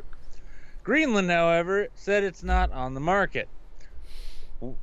This is my best impression of a Greenland accent. Wait. We have good cooperation with you, right? And we seen as expression of greater interest in investing in our country. By the way, Bjork is not from here. Bjork is from the Iceland, not the Greenland. Bjork is an Iceland person. But in the possibilities we offer, the island's governor, Schwarzmavlovskovic, Schwanznikov. I pronounced that as best as I could come up with it. Of course, Greenland is not for sale. Yeah, that's what they all say, baby. God damn it. Okay, anyway, sorry. The country's foreign minister insisted that it was open for business, but not for sale, much like the last girl I wanted to propose to. Okay. So Greenland why... is rich, valuable resource such as minerals, the purest water and ice, fish stockings made of fish net stockings, and seafood, renewable energy, and is a new frontier in adventure tourism. Okay, we're not going through this whole thing. We're not. Yeah, I am. Danish politicians said on Friday they scorned the idea. Well, hang on. Wait. Danish politicians on Friday poured scorn on the idea. Liquid scorn. That's another big export for Greenland. I'm gonna be honest with you. It has to be an April Fool's joke, totally out of season. Former Prime Minister Lars Løkke Rasmussen tweeted, "They have Twitter in Greenland?" Wow. Meanwhile, Søren Espersen, the foreign affairs spokesman of the Danish People's Party, told broadcaster DR if he is truly contemplating this, then this is final proof that it is a solution to Greenland, and Iceland can go and fuck itself. A final solution to Greenland? What? I know. Listen, we've been saying Trump's a Nazi for ages now. He's trying to exterminate Greenlandiers. And that's why we need Antifa bar. So Exactly. Former U.S. ambassador to Denmark and current Panera Bread manager Rufus Gifford commented on Twitter saying, "Oh dear Lord, as someone who loves Greenland, has been there 9 times to every corner, all 6 of them, and loves the people, this is a complete and total catastrophe because you can only sell 5 of the quarters before anyone catches on. Still, it wouldn't be the first time an American leader tried to buy the world's largest island. What the fuck? In 1946, the U.S. proposed to pay Denmark $100 million to buy Greenland after flirting with the idea of swapping land in Alaska for strategic parts of Arctic. I'm sorry. When did countries become timeshares? I am so happy this happened. It just shows that, like, geopolitics it's basically nothing more than Christian mingle. What is that? People send me all sorts of interesting stuff tonight. Greenland has 56,000 people. You know, that's less immigrants than we get, coming over the Mexican border. I mean, can you imagine a Greenlander building your sunroom? Yes, I can. Fantastic. Sun in a long time. So Red Royals resubbed. Pinky's up for Red Royals. Our last subscriber here on Twitch. Not sure what's going on, but here, take my money. 21 months so far. We love you, Red. It's a joke. There's lots of people who are subbed. I'm just kidding. I'm just fucking around. And Larry Cooper, it's funny because I was like, I think I might take pity on Anime Moon and actually go ahead and play that because I saw it in during chat. But Larry was like, just so you know, behind the scenes, Anime Moon sends me weeb shit, the bad kind. I try to block the most awful ones, but I've suffered enough, and I say, no more, I won't suffer alone. Yeah, no, I saw this one, and I know exactly what this is, so, here you go, Nick. Hello? What's this? Big red meaty steak? So tasty, yummy. Licks me. Daddy, this is so good. What? Eggs? Shakes my little baby tail. I love eggs. I love your eggs especially. Daddy, these eggs are salty. Is that a sausage to go with my salty eggy leggies? Licks me. I'm just gonna pause it until you get back, and then we're gonna have to finish it.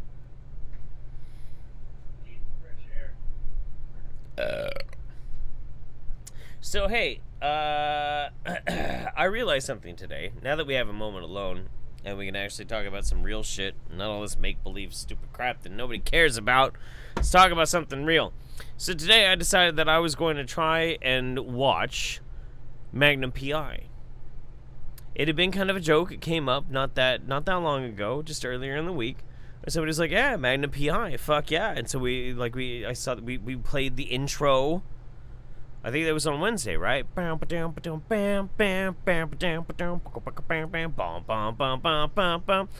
And so I decided, fuck it, I'm gonna go and I'm gonna watch Magnum P.I. because I'm down for like some nostalgia. I want to watch a crappy 80s TV show. It's not crappy. I thought it was just going to be stupid, vapid 80s entertainment. It's actually really, really well written. It's really good. It's really good, even by like today's highbrow fucking hoity-toity standards. As a private investigator mystery story, it was pretty damn amazing. Well done. Magnum P.I. was great. Oh, you're back. Okay, cool. All right. Deep throat daddy's thick juicy meat. Yeah, nuzzles you. Roar.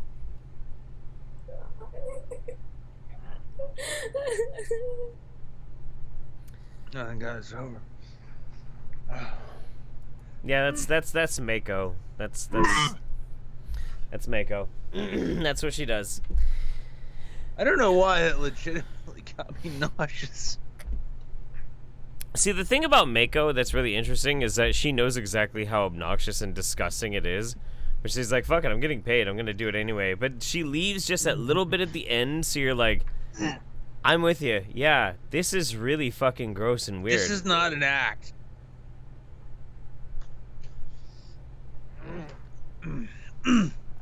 But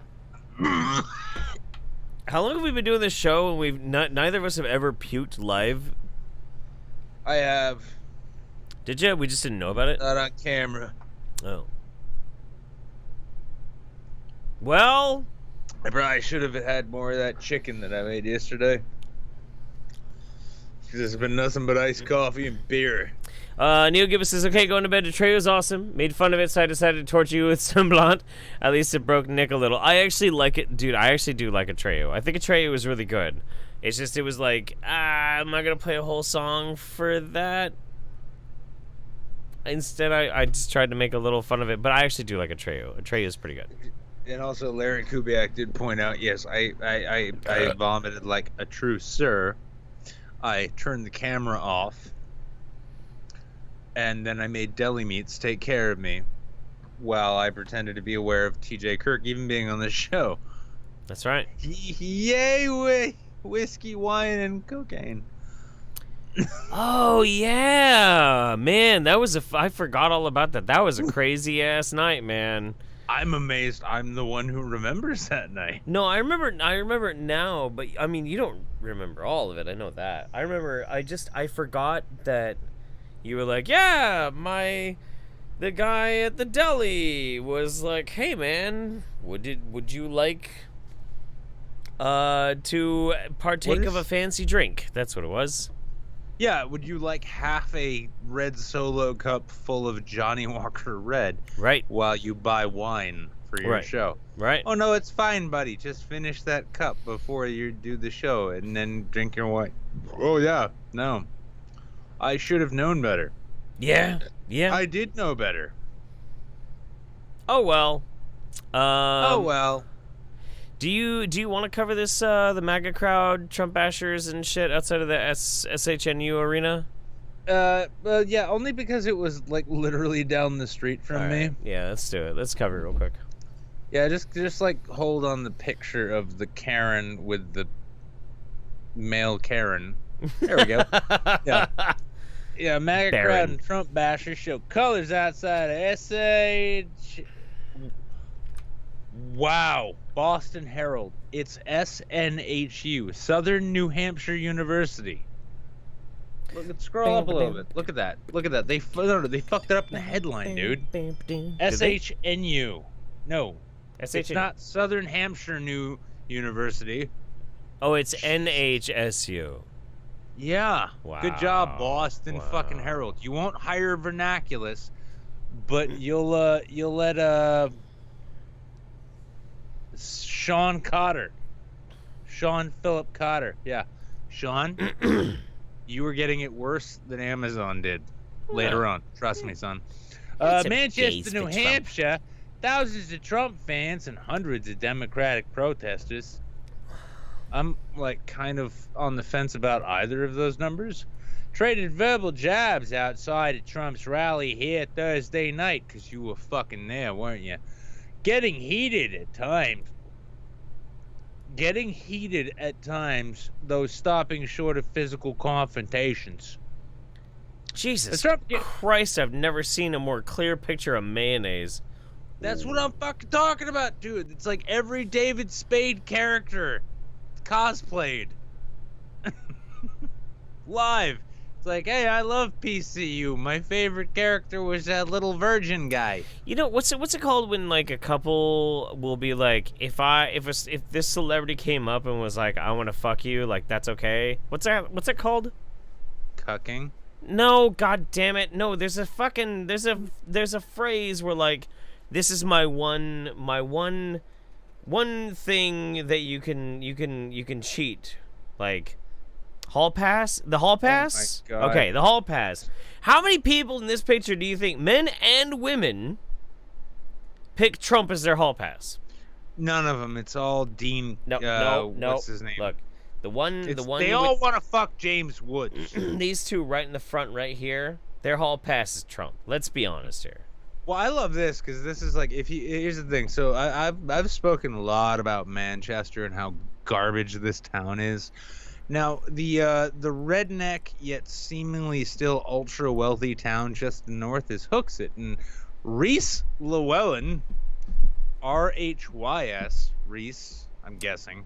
Leslie asked, is the Karen thing a dig at Mr. Strawn? No, not at all. Not at all. We love Karen Strawn. We love Karen very much. It's a thing out in the popular culture that Karen talks to the manager.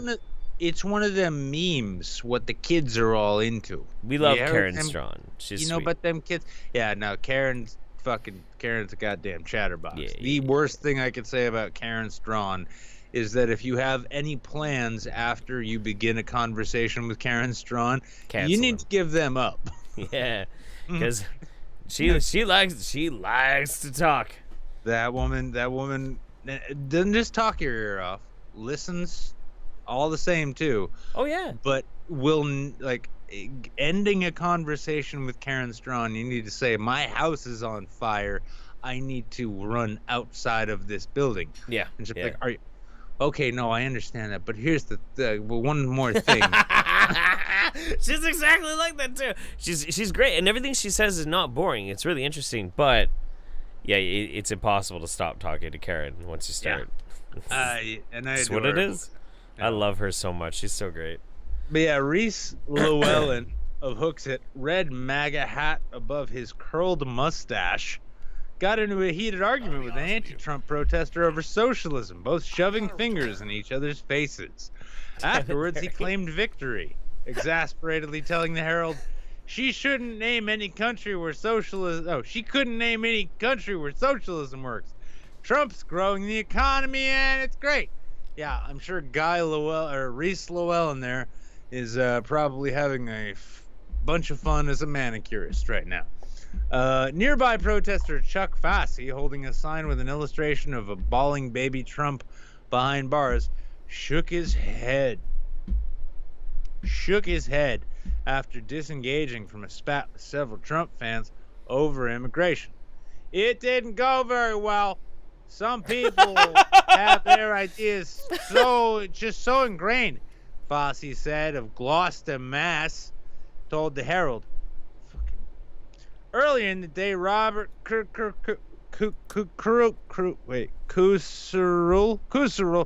weaved through the line outside, handing out Twizzlers in his custom number 45 Patriot jersey with Trump on the back.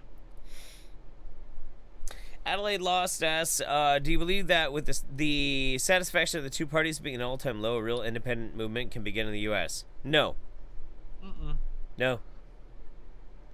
Nope. The electorate and the political classes are dominated by... There's a lot of foam. Should we watch another Mako video? By stupid fucking people. Like, if you've ever met a Red Sox fan, and I'm part of Red Sox Nation myself, but I'll say this, is that the people who really give a shit right now, they don't actually care. They're just idiots with an enthusiasm. It's like basically rooting for your hottest broad on The Bachelor. It's basically what this shit is. And if you're part of that, I'm not going to say you should kill yourself. I'm just saying that if you did that, the only people who would mind would be your family. Roll it back. Oh my God. No, there's no. We're not close to being able to have a third party. We're talking like. The thing is, you have to understand too. Things like debates are not handled in any kind of like open, public manner. They're all done by specific companies that publicize and politicize them as like reality TV. No, things are a million times worse now. A million times worse. They are not getting better. The very fact that Marianne Williamson got as much time to speak as Andrew Yang, I think that says volumes. Or mother fights the dark forces. I mean, when it comes to my dark psychic forces, it's just a thing that I just roll it into my masturbation routine and say to myself, this is where you live, dark forces. Deal with that. Barr thinks I'm gonna get him kicked off all of his titles, but I just modded him in the fucking chat. You're dumb. Don't be dumb. Anyway, is there any more of this fucking article? Jesus fucking Christ. What is with these people? No, I just actually, I just loved it because it was, the worst part about it too is all. We're the harem for Trump. Really? Oh fuck. Yeah, no. What fucking disappointed me was the opposition, like the anti-Trump protesters. When I was walking down there last night, they were all walking off. They gave up early, and I don't know why, because it was a shit show of unparalleled proportions. I mean, like the sea of red hats, almost entirely fucking like white kids with, I'm gonna say, a 9th grade education. They were there, and then there was a bunch of the protesters like that hung around, and it was like they took big poster signs and then with a big pen wrote their message like, what does that say? Huh? What? It's almost like people here don't give a shit anymore. Yeah. But oh my God, I mean, yeah, it was like, I mean, like there were so many Connecticut, Rhode Island plates. It was, and I'm not saying this in a woke sense, but I mean, like when I say white, I mean like you wear socks with your sandals kind of white. Fair. It was pretty fucking, I mean, I'm gonna guess like half of the fucking young people under like 30 there probably don't even know what Social Security is yet. Is that cop wearing a single point sling or is that a 2-point sling? I'm trying to. No, it's a 2-point thing. Oh yeah, Okay. no. One thing I Yeah. did point out. One thing I did make a note of, because like I've Manchester PD and I go back a long ways, let's say. But no, when I was watching them, I could see the eye rolls. They wouldn't let their eyes actually roll, but I could just see it in their faces. Like, oh my fucking god, why the fuck do I have to chaperone this circus? Okay. All right. Wow. All right. So anyway, let's do this. Larry Kubiak says, speaking for all well-adjusted old fag weebs, I'd like to apologize for the degeneracy earlier. As a palate cleanser, is that what we got? Good. As a palate cleanser, here is some regular weeb cringe and ED from Naruto back in the day. Oh, what is? Why?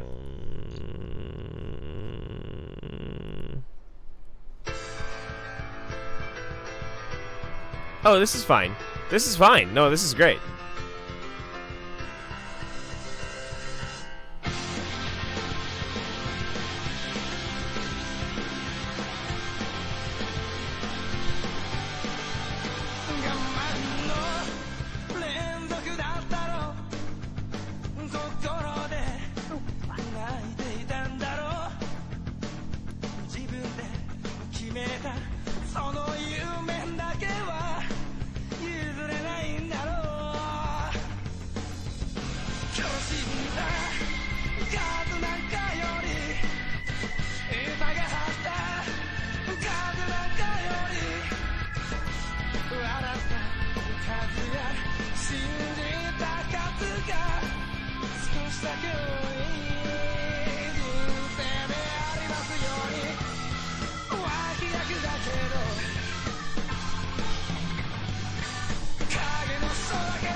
Ooh.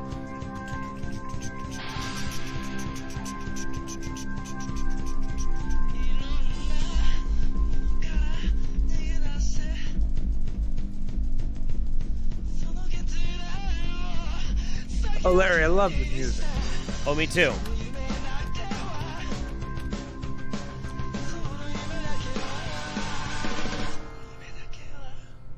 Ooh, you know what? You know what it reminds me of? What did it remind you of? I think it was in that last verse. It really reminds me of Say Anything. Oh, okay. Yeah. I mean, that was a later stage pop punk group, which really gave a shit about what they were doing. Yeah, I would agree. Yeah, it was good shit. And you get that from this. All the words in my mouth. Okay, cool. Go.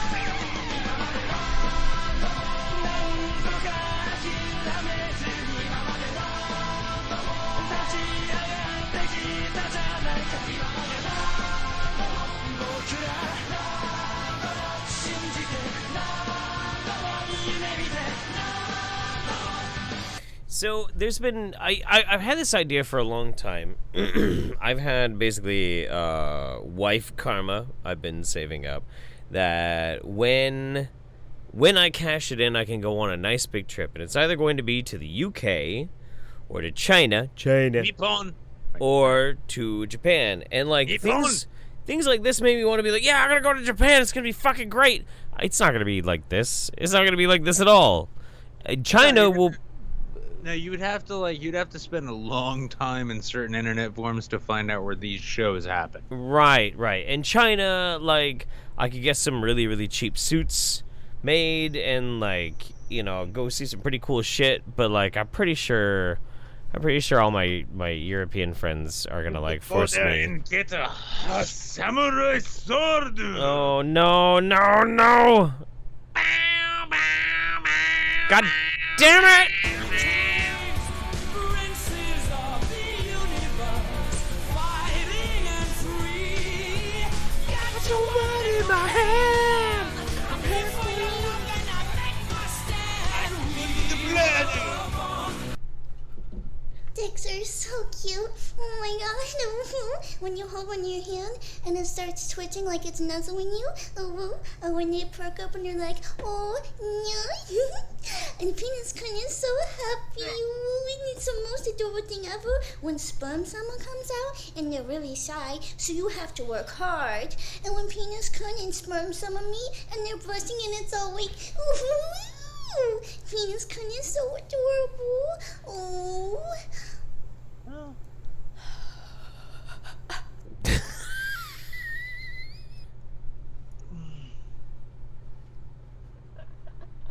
I need to sharpen this.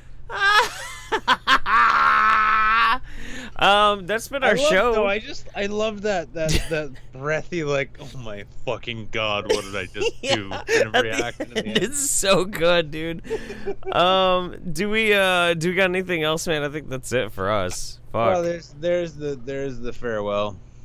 Which one's what farewell?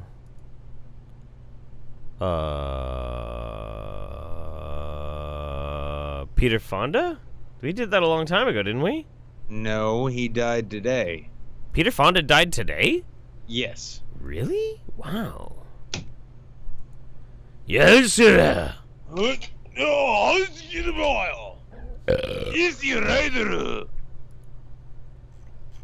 But yeah.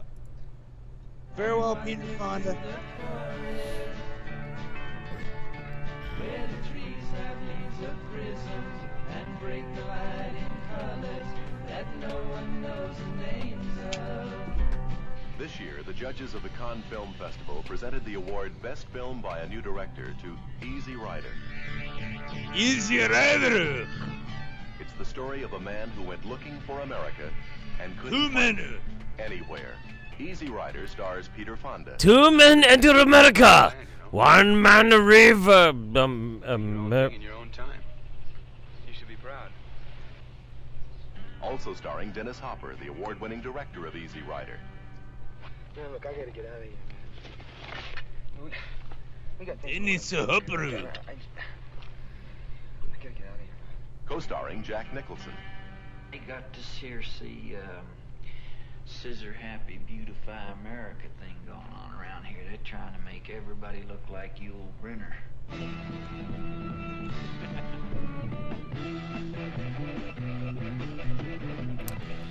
R.I.P. and pepperonis, Peter Fonda. And I hope you and Dennis Hopper are riding the celestial highway on the finest of hogs and scoring the classiest and most choice of babes up in the movie star heaven that none of us ever get to go to. We've been your Late Night Saints. We'll see you on Wednesday for midweek, and otherwise, right back here in one more week for another episode of the Late Night Saints. We love you very much. That's right. Throw me money for my car and my haircut. That's right. Bye, everybody. Dicks are so cute. Oh, whoa. Oh, whoa, whoa, whoa. Oh my god. I can't believe I did all those videos back in the day when I used to shave. So secretly You are secretly Mako, huh? Is that Well, listen, I'm just saying, like, you know, if Belle Delphine didn't take better care of herself, you'd think she was a bouncer at Roadhouse. I was about to say, I think it's all makeup. It's all got to be makeup. Oh, you no, know, it's you know, all Belle makeup. Delphine's a guy, right? Yeah, no, listen, I mean, like, those aren't tits. Those are just saggy pectorals. That's the. Listen, you ever seen chest muscles get depressed? That's them, but everybody thinks they're little perky boobies. No, Well, that's the thing. Like you know, Bobby Delfino spent a long time hanging out on the internet, and naturally, every party gets depressed. Bobby Delfino. Fuck off. No, man. No, you know what? That's too far. That's too far. You're right. It was Billy Delfino. That's but, right. You know, he preferred Robert because, you know, his older brother, he showed him what masculine looked like, which was a whole bunch of like, well, like, no, I mean, this is the thing is like, you know, is the thing. Billy Delfino learned at an early age that the best way to make the priests at the parish really like you is to show you that you could touch your chin with your tongue. Right. No, that's fair. I mean, I learned that in the convent as well. But the thing is, like, you maybe calling him Bob is kind of pushing it, but it's not that bad. As long as you don't call Belle Delphine Fredo Delphine. Oh no, I would never do that. I mean, the thing is like when I was training back at the Vatican, it was the weirdest thing because, like, you know, my teachers would always say, when you do the body of Christ thing, they really want you to follow it up with "don't choke, choke it down, don't choke." Relax your throat muscles. Relax your throat I muscles. mean, listen, there's a reason that it's the average size of an otherwise large cock in circumference. You know, you're supposed to basically flip that thing back with your tongue and then swallow it in one go. And that way you know that the body of Christ is as within you as it could ever be. And that's how you turn into a cosplay girl. Because otherwise you just gotta sing new metal. Deep throating Jesus to own the Satan? Listen. Deep throating Jesus. I mean, if Jesus showed up on your back doorstep and was like, Jeffrey, I have come within your throat, would you say no? I'd as long say as you could tell it wasn't just like, you know, Jesus who wants to sell you oranges on the highway. You know what I'd say? Oh, you've come to suck my dicky wicky. Ooh woo, ooh woo.